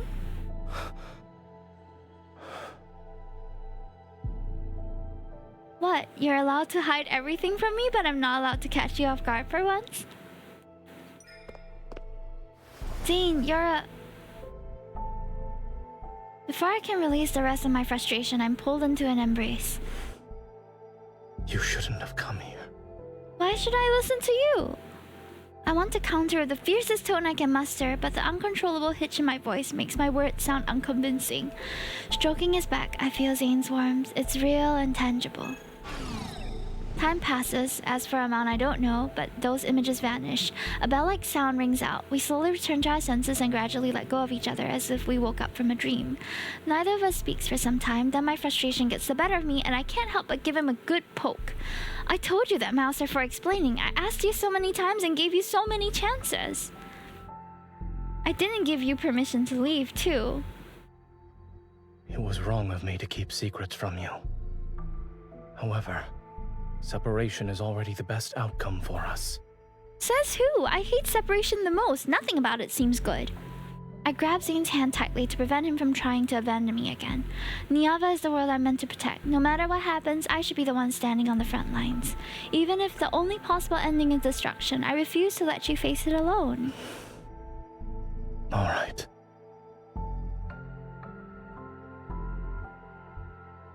Then stay here with me. I breathe a sigh of relief and take in the strange, mysterious scenery around us. Are these the errors you mentioned? The ones that need to be erased? It's not just these. Zayne traces a faint pattern in the air. 2 circles, each a different color, yet partially overlapping, immediately appear. This world exists separately from Niava, but both coexist within the same universe. Okay. The fate of destruction has already descended here. It won't be long until it has no connection to Niava. He cuts through the boundary connecting the 2 circles. The black circle gradually disappears without a trace. Only the golden circle is left behind. Thus, the last connection between Niava and this world will be severed like that. If it disappears, then Niava won't be destroyed? Something to that effect. As for where we are at the moment, you may think of this place as my divine tower.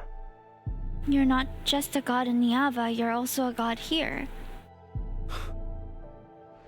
The ground beneath our feet shakes without warning. Sounds akin to rumbling from underneath echo from outside the room. Be careful. When Zayne pulls me to his side, the shaking stops. Is your divine tower collapsing? Yes. This place is already in ruins. It could collapse at any moment from those kinds of tremors. Where are we even? In the pause between flickering lights, Zayne pulls open an inconspicuous door in the wall and leads me through. We hurry out of that pure white room as the sounds of debris and crackling echo behind us. Before us stretches a long dark corridor where wind whistles through fissures in the wall. Its mournful reverberation resounds. Where the heck are we? We're heading to the top floor. This looks We need like... to disrupt the magical array there. Only by completing the separation of the 2 worlds can the Angru Spire reconnect with Niava. You'll accompany me, yes? I takes my hand and begins walking through the dim corridor. Along both sides of the passageway, there are flickering lights that barely illuminate our surroundings. Everything is dilapidated and decayed as if it suffered through chaos or an instance of ransacking in the past. I don't know what my foot touched, but the wall in front of me suddenly flashes with scenes I've never seen before. My lord, why do you no longer show us mercy? You have already seen us in the ruins. Are we not devout enough? Save me. The sound from images on the wall reverberate against my eardrums. Shocked, I grab Zayne and stop in my tracks, and all those angry, desperate, anguished faces turn towards the same person. Zayne, They once claimed this world as their own. There are more secrets hidden behind his straightforward words, and the fragmented light casts shadows across Zayne's profile. Do you want to continue listening to this story? It might be a tale that will tell me what I've always wanted to know, everything about him. If it's about you, I want to hear it. All right. Each display cycles through different images repeatedly. The nearest one shifts. Countless transparent tubes are arranged in neat rows through a massive room, all of them as symbols I can't understand. In this world, humans had no names, only numbers. Those individuals pursued maximum efficiency and discarded everything they deemed useless or they worshipped the principles that would make this place perfect. The principles? Are they similar to the water management, land reclamation, calendars, and mathematics you taught me? Those who mastered the most fundamental and profound principles were called gods. In that regard, it's very much like your Niava. So, the gods used their principles to bring their world longer lifespans and endless happiness. In the next image, healthy children grow up and the gravely ill recover quickly. People took much longer to reach old age and die. Time passed, and in the eyes of humans, gods were omnipotent beings who granted every request. So eventually, they demanded eternal life. I remember the day Zayne taught me those medical principles and the small plant that died in his hand. The gods didn't respond to their request? In other words, what they wanted was something this world couldn't support yet? Wishes went unfulfilled. Only shattered hope. Ooh. We can't stay here any longer. He takes my hand again, but he holds it tighter this time. Alright, let's go. I did not expect to be transported somewhere else for the last chapter. I watch as the thin tubes in the display disappear. They're replaced by images of crystal stones, one after another. There, humans who ignored the warnings cheer for the beautiful crystals. The images on the corridor's walls continue to shift. Humans pursue principles that exceeded the world's capacity to sustain it, but it only accelerated their world's race towards irreversible destruction with greater speed and clarity. Natural disasters and human calamities played out in endless succession. With nowhere left to turn, people remember the gods of yore. They gathered to angrily accuse those deities, mournfully pray to them, and humbly beg for mercy. Day after day, this facility was surrounded by humans desperately hoping for salvation. When the blizzard arrived, they finally realized they could no longer receive divine protection. They turned and left, their footsteps disappearing into the apocalyptic snow that never stopped falling since it began. Then my face flashes briefly across the display. Even though I learned about my past fate and Everlost, seeing my face there still leaves me feeling disoriented. I didn't stop to ask Zayne about it. My past death must certainly be a memory that Zayne never wants to revisit. Let it remain buried in this tomb. Reaching the end of the corridor, it feels as though I've been reading the entire lifespan of this world. The door leads to the building's top floor, and it's right in front of us.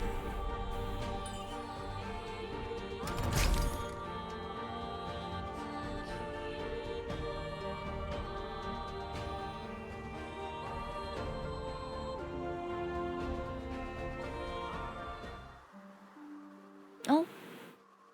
If this place was once the seat of the world's glory, then it's nothing more than a cliff overlooking ruins now.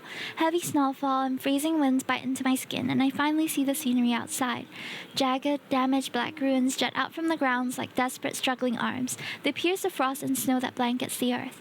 The world is frozen in deathly silence, and the setting sun futilely bathes everything in warm hues.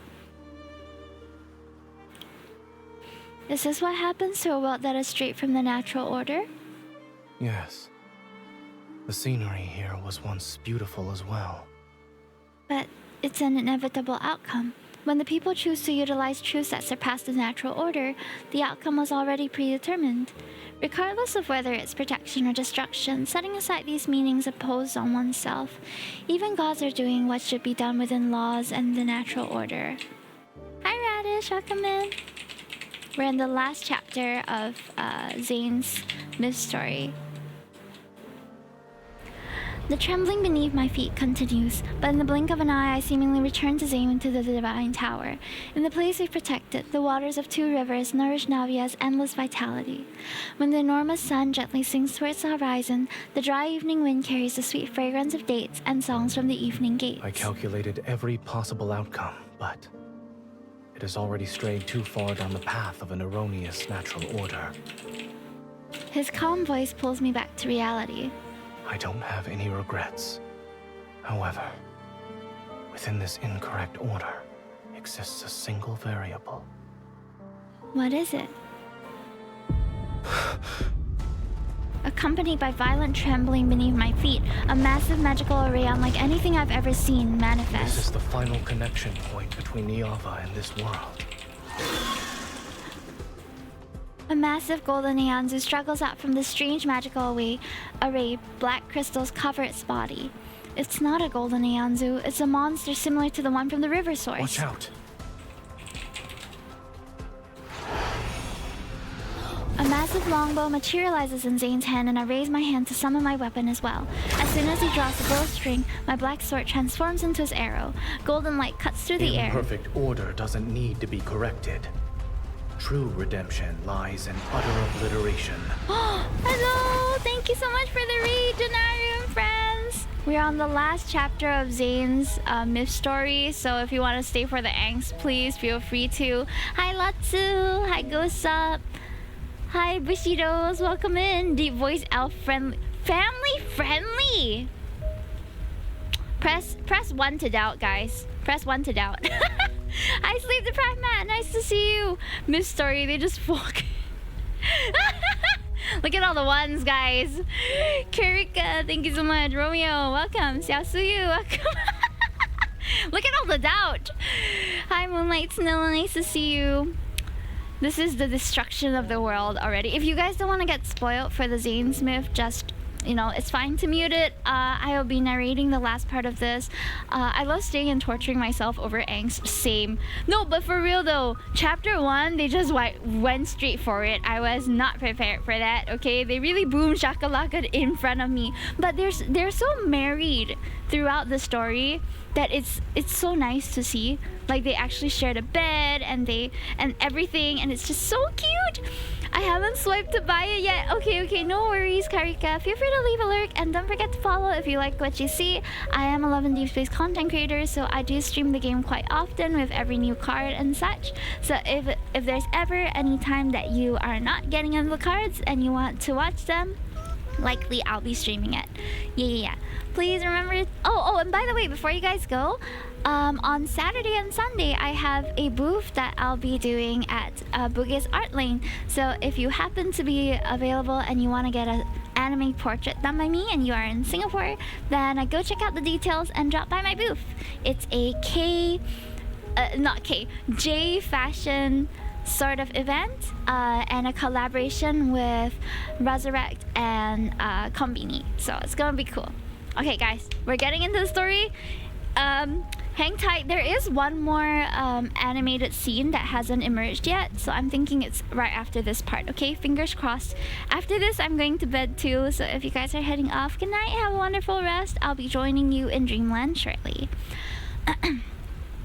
After the giant bird-like creature falls, black energy fragments drift down, reminiscent of Calamity's ashes bearing an old wound. The tremors and rumbling from the world below grow stronger. They transform into ripples that destroy this facility.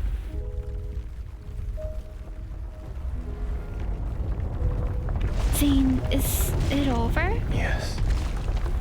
The pungent smell of blood fills my nostrils as Zayne's bloodstained figure appears.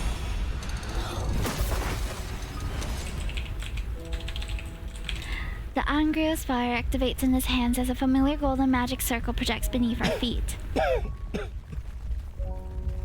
Oh no, is he okay? Go. He's not okay. This is your last chance to leave. You're telling me to go back to Niava alone? You liar. He got the COVID. Yeah, he was coughing. I thought it was my husband because my husband is like right next to me. I thought he was coughing for a moment, then I realized it was Zayne. Zayne, you liar. Hi, Haruka. Welcome in. You never planned to leave with me from the start. You are correct about one thing. I only know how to bring about ruin. So I truly am unskilled at creation. The severance is complete. This world will no longer corrupt Niava. Hi, Desolated Grief. Welcome in. We're in the last chapter of Zayne's myth. After this, your Niava can peacefully wait in the universe. It shall wait for when it's ready to break through the soil and flourish. In this moment, I think I finally understand.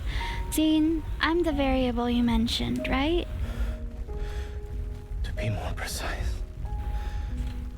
it is my selfish desire.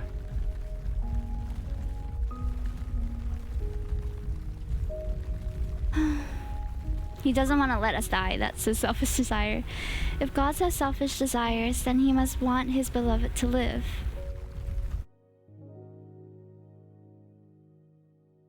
No.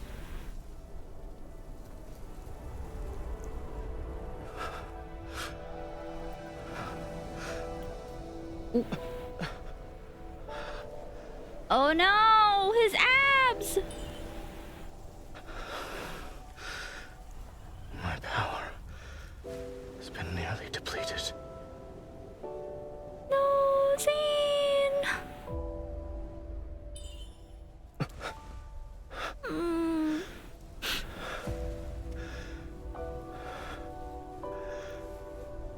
He's shaking, guys.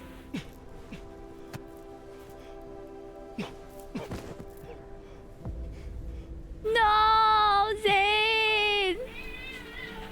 My cat is yelling at me. Yes, we still have time to watch this sunset.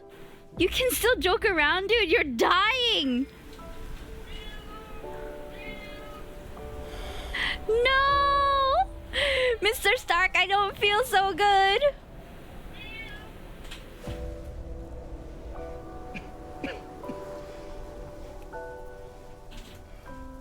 No! So, this is how the world's final moments looks like. It's very beautiful. The snowflake? Uh-oh. I should send you away from here now.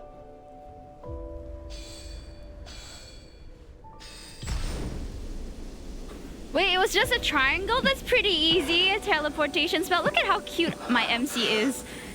She's serving face in this time of ruin. She's damn cute. Oh no! Face card. Did you see that face card, bro? Wait, I almost didn't hold out my hand, chat.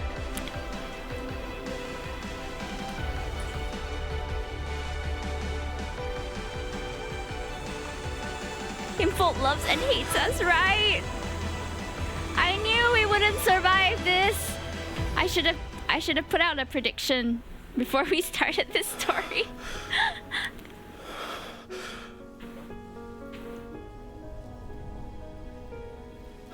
Do we survive any of them? No. You actually gave all your power. Wait, we do. Silas's, but Silas dies instead.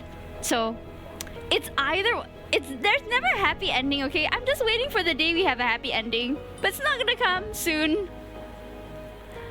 Oh, Zayne. I don't like seeing him sad.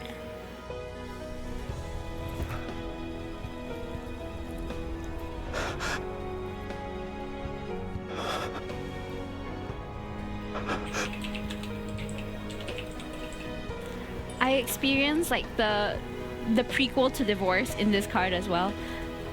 We were just lucky that they managed to sort out their differences. Okay, will it ever come true, Zayne?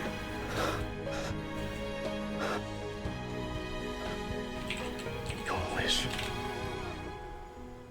will come true. Oh no. Don't leave me. Oh no! No! We're freezing up. Wait, why did we turn to ice? Why? Why?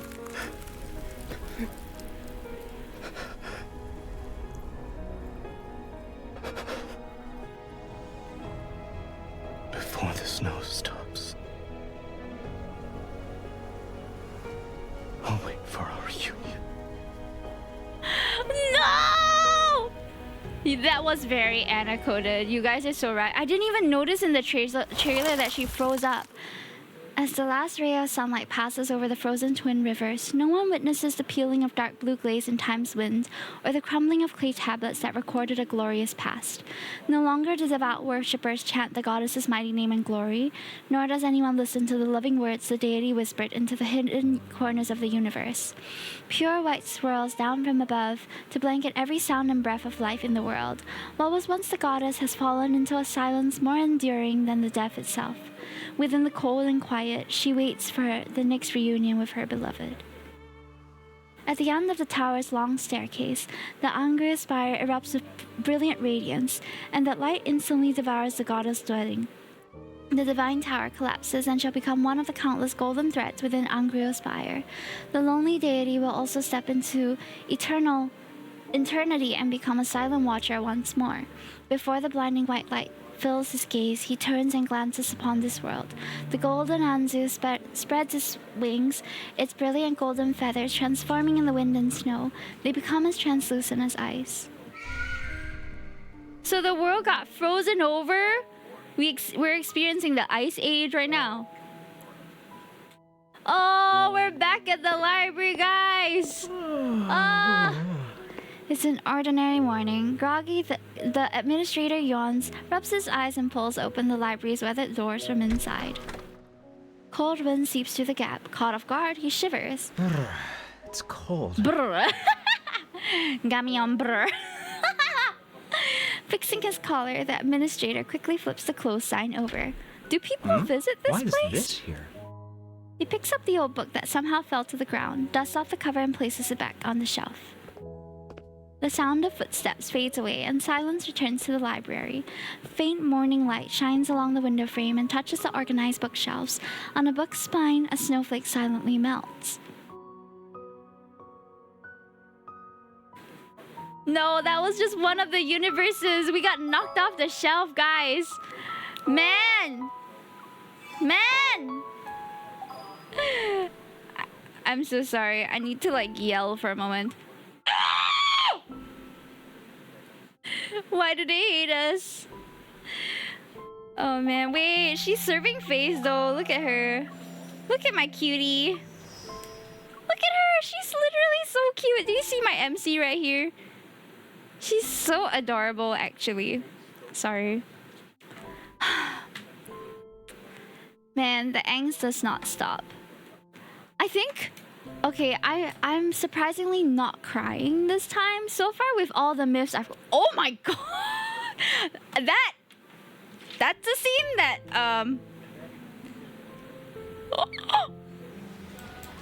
Hey, John, welcome in! Hi, Lionaris, what's up? Welcome, welcome. You were playing Elden Ring, how is it? We just, ended, okay, you're gonna see just snippets of the wild card that we just played, okay? It's crazy. He literally yanked us by a collar, right? In the first animated scene, chapter 1 yanks us by a collar and makes love to us on a ritual tablet. Insane. And then in the last chapter, worlds collide and we just pass away again. It's always one scene of intense loving and bumbaya and another scene that's trying to make you cry. And yeah, it just came out today. Though the thing is, I intended to just make, I scheduled this stream without even knowing that we were getting this card released today, because when I scheduled my stream, they hadn't announced the release of this card yet. So when I saw the date and then I saw that while updating it was appearing on the welcome screen, I was like, wait, is it today?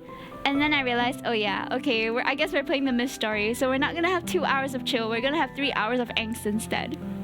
But we just finished playing it, so whew, my total damage was about $45, which is not bad for 3 hours of content. It's like $15 an hour. Pretty good value for money. But if you want to help me to recoup the cost, come visit me at Resurrect /Combini this Saturday and Sunday, where I'm doing anime-inspired portraits. If you are in Singapore, it's at Bugis Art Lane from 3 to 9 p.m. And on the first hour of Saturday, you'll get 10% off. Something like that. So it'll be $13.50 instead. Critical damage, and then more value from using him in combat. Exactly. So the cards, right? For those who are not familiar with the game Love and Deepspace, you can actually use the cards. You can level them up, and they can be used in combat and for other purposes within the games. Like challenges and other battle mechanics. There are lots of stuff that you can approach, including Abyssal Chaos, Unicorns operations that all have rewards for you. Hunter Contest, I think, is the main one that I don't typically do, but it's the one that's the most resource demanding, because it needs you to build different teams. Yeah, there's combat in Love and Deepspace, and it's pretty insane. There's also trials. There's like an abyssal, you know, in Genshin there's that abyssal tower or something like that, right?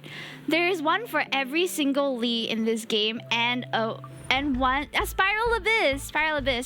And then there's this like open orbit one, which is all 5 of the Lees so far. Yeah, I haven't gone out of my way to conquer all of them also, but yeah.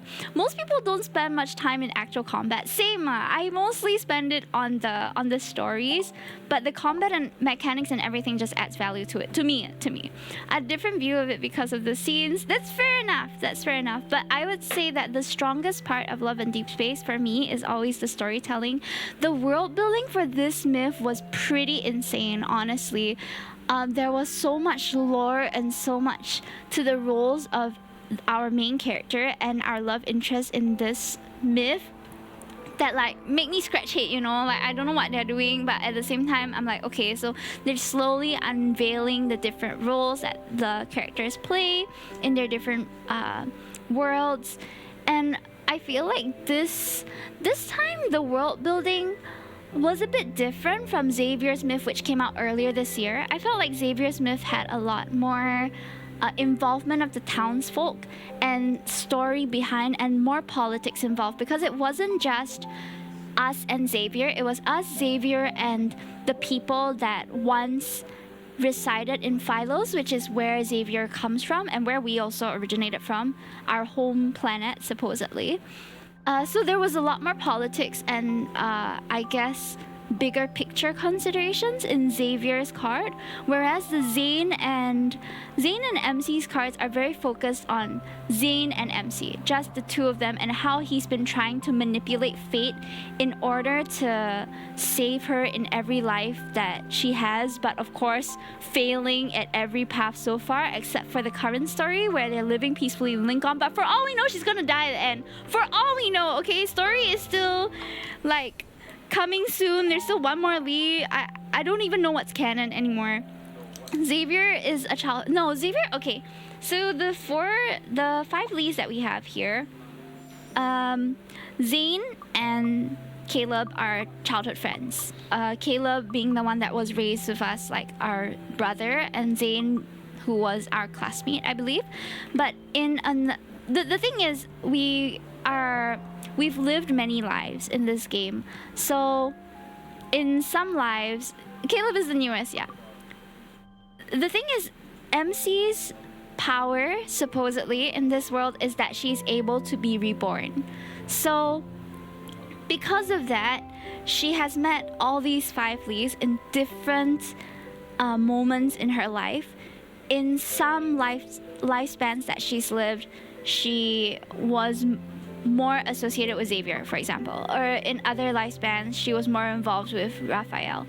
So I don't personally have the clearest picture of the timeline in this game, but I know that our one MC has associated with all 5 of them in different lifespans.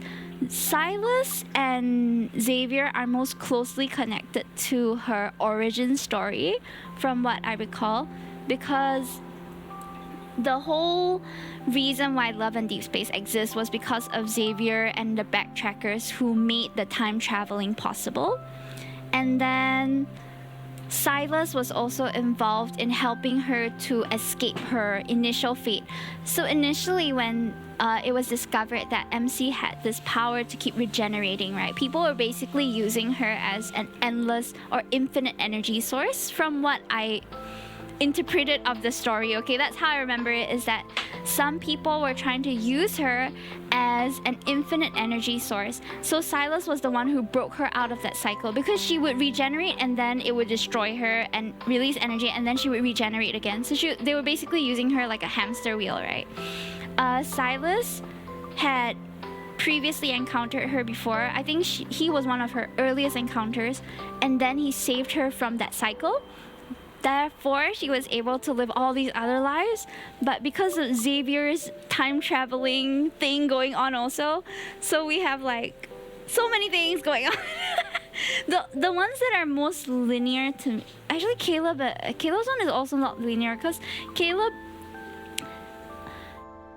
has an ongoing story of him always being raised next to MC, but in different contexts. So in of course our current Lincoln City, he's like our brother, but in other timelines he was our companion who was like experimented on, something like that. He's Dr. Brown, I don't know, there's just so much going on. Okay, there's a lot, but I was really happy to have the spotlight in this year to be on the 3 Lees again. Like, yeah, because I think last year and early this year, was it early this year? No, last year and the year before, there was a release of Silas and the release of Caleb, right? So most attention was on Silas and on Caleb, in my opinion. But now with the myth stories coming out, we have the OG3 who are in the spotlight again. And it's honestly quite hard to recall the time when there was just 3 love interests. It's been so long. It was fun, Hime. I'm glad you enjoyed it. The story was incredible. It didn't make me cry. I think I'm getting a bit more, what do you call, used to dying in this game. Like, I just know that MC's gonna be left. You know, it's gonna be tragedy, so we just gotta get used to it, guys. I think we just have to get used to it. Ooh. This was a Jimmy Choo collab, by the way. Insane, right? Okay. Another thing I love about Love and Deepspace is they've tried with almost all of their major events to tie in real life artists and real life like environmental factors. Like they work with a lot of external organizations to have collaborations like in art, in education, and I think that is very beautiful, like what they are doing as a game also. His tie makes it look like the pixel sensor, as it should. You know, the entire card we were looking at his nipple. Just do what you like. The entire card. He didn't even have a single one where he was like covered up. Man had his tits out the entire 9 chapters of the story. Okay, like since the beginning I was like, why didn't they just move the collar a little bit inside, then it'll cover his nip nops? But no, they decided he needs to be cooling in that region, therefore they let the girls out for the entire card. The entire card they were staring at us. No, cannot, gotta show it exactly. Go to bed Wait, first. does that mean I'll be we got his outfit already? Wait. I learned how to make a new dish. From a Wait. medical I want standpoint, to see if we it won't unlocked this help outfit. I think we did. Ta-da! Do you see? This is the regular like amount of like male sluttiness. This is like next level, okay? They really pushed it to the edge for this one. The edge of continuum is just his tits. Continually staring at us. So this was his outfit. It is so gorgeous. I haven't got the chance to properly look at it, come to think of it. Look at that! I felt like Raphael's myth story had a bit of a lower V-line. It was like all the way down here, which is crazy. But Zayne's one has a tastefulness to it. Man of God, yeah. I don't know if there is the version where his where the shawl is taken off though, because in battle that's what happens. Like he suddenly will just strip and I don't know what's happening. Like there's also, wait, does he also have the veil? Yes, he does. So he has this like cool cover his eyes kind of thing going on, right? Can you spin it fast enough so all his hair flies to the back? I don't know there. Oh, look at that kinetic energy, you guys. Woo! Ooh, ee, ah, ee. Ooh, ee, ah, ee. But it's not enough for him to flick off the shawl, unfortunately. Well, maybe I have to do more battles with him. I don't know. Ooh, ee, ah, ee mentioned. Been a hot minute since I played that. Since I've seen that meme. Destiny The hair was isn't at the set back in for a stone. bit. Just a little bit. You are the variable that exists outside of it. No need to come this close. I can see your face just fine. Hold to breathe? Wait, do I actually have to? It's not registering, chat. Every birthday card we struggle with this because my iPad doesn't seem to record my breath. So I can't blow out the candles every card, which is annoying. It seems I can't blow onto his face either, sadly. Wait, did we give you a shout out already, by the way, John? Alright guys, that's it for me today. It's nice I think to spend some I think quiet you need to time buy with the each scent other. adapter where you press it can spray out a scent for a while. What would he even smell like? I think he would smell like tonka. It just looks like tonka. And tonka is a very like kind of heavy regal scent. Incense, yeah, maybe a bit of incense too, but incense there's so many different kinds of frankincense and myrrh. Am I in baby Jesus' stable right now? That's a baby Jesus stable smell. Well, not the stable, the gifts. Hey, Highness, no, what the heck? That's blasphemous. I take it back. Go to bed first. I'll be there soon. You know what? I've also wanted to try a look where he looks like he's at a rave because he's got that tinsel hair going that I've always wanted to try but never got to. Oh my gosh, this is very slutty, eh? I love it. Okay, wait. Do we have a rave outfit? Ah, the rave outfit would be the Catch-22 one, which I didn't unlock with him, I think. Damn, he's like buffer in this hair, isn't he? He looks huge. Why? He's usually quite like he's not as built most of the time. Or is this just the first time I'm noticing just how like fit he is? This hair and toga, Jesus Christ. No, but are you open-minded though? Are you open-minded? No, this one suits him better. The hair is crazy. All the possibilities of the hair. You like it with his hair out? Don't say hair out. What do you? Who says it like that?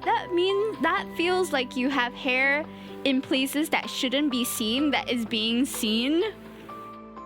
I like it with his hair down and with his hair long, but with his hair out, I don't know. I haven't seen any hair that's been out. I'm Christian and I've had discussion with friends about how hot Jesus was. Isn't it canonical that he was like just a regular looking guy? I thought there. Okay, he looks nice in this. He looks British. Looks like he's about to solve some cases with Watson. Okay, I'm done. It's pretty open, I guess. Man. Well, regular looking shepherd back in the day were buff AF. Okay, true, but also I guess I wouldn't know because olden time attractiveness is probably not the same as modern time attractiveness, right? I think you have a point there. Yeah, maybe he was considered a very good looking guy and we don't even know because beauty standards have changed over the years too. Go to bed first, I'll be there soon. Okay, good night, dear. Good night. I have exceeded my stream time by about 1.5 hours. I usually stop stream at 10. Okay, guys, 10. And what time is it now? Can anyone tell me what time is it? It's late for me. I have work at 6 o'clock in the morning. I'm not surviving this, chat. I am not. 11:30? I should have gone to bed an hour ago. Oh no! Well, guys, hope and pray, right, that I'm gonna wake up in time. Perfect time to look at the moon? I'm supposed to go to sleep, sir. Okay, hold on. Let me close some apps. Do you have a blessing of Zayne? How to sleep like that? Yeah, honestly, I think I'll be thinking about this for a long time before I sleep. But you know what I'm gonna nurse it with, guys? You know what I've been reading recently? Fear and Beyond Journey's End. And that has been very healing and also very painful. Like, I love Fearin. It's such a good story. I've gone to, I think I'm at chapter 145 or something like that. Don't mind him whispering in the background. I will get to him shortly, okay? I think there should be quite a number of people who are streaming Love and Deepspace today though, because of the card being released today. I think so. Alright, let's see. Spoiler alert, sexy 3D man. Oh wait, this person is in Malaysia SG.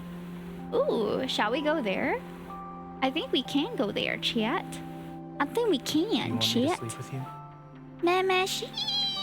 She's a VTuber. Malaysian Chinese. Hi, I'm Sheepy, a sheep spirit who secretly loves Junji Ito, Eldritch Horror, and all things creepy under the full moon. And she likes 3D men, so we're gonna be good friends. Thank you for streaming. He may see you on weekend. Am I streaming on the weekend? I think I am. Okay, I am streaming on the weekend, but because of the event that I'm boofing at, I'm gonna be streaming a lot later than I usually do. So I'm gonna be streaming at I think 10:30 or 11 o'clock on Saturday. It's gonna be a late stream, guys. I don't even know if I should. I will see my energy, okay? Because the next day I have to wake up early also. But I don't want to miss out on having streams with y'all, so I will try my best, okay? It's gonna be a late stream, that's what I know, but it'll probably be a recap of the day. Hopefully nothing crazy happens and we just have, you know, a regular day without like tea. Huh? Just a regular day, no tea, good boof. I think that's all I can ask for. And we'll probably do some art, I guess. It's already approaching. Yes, Zayne. I know. I'm going to sleep soon. Shush. How tiny. Okay. And then hold on. Oh, hi, Rione. Can we get a shout out for Victor and Rione, please? Thank you for the stream, Himi. Thank you, Shinji, for being here. I came in late. Yeah, unfortunately, I've already exceeded my usual stream time. Thank you for the fun stream. All the best. Thank you for being here. Hope you had a good stream. I did. Okay, so see some of you on the weekend. And I'll be streaming on Saturday really late. Good night. Enjoy. I miss you already. Thanks for sticking around.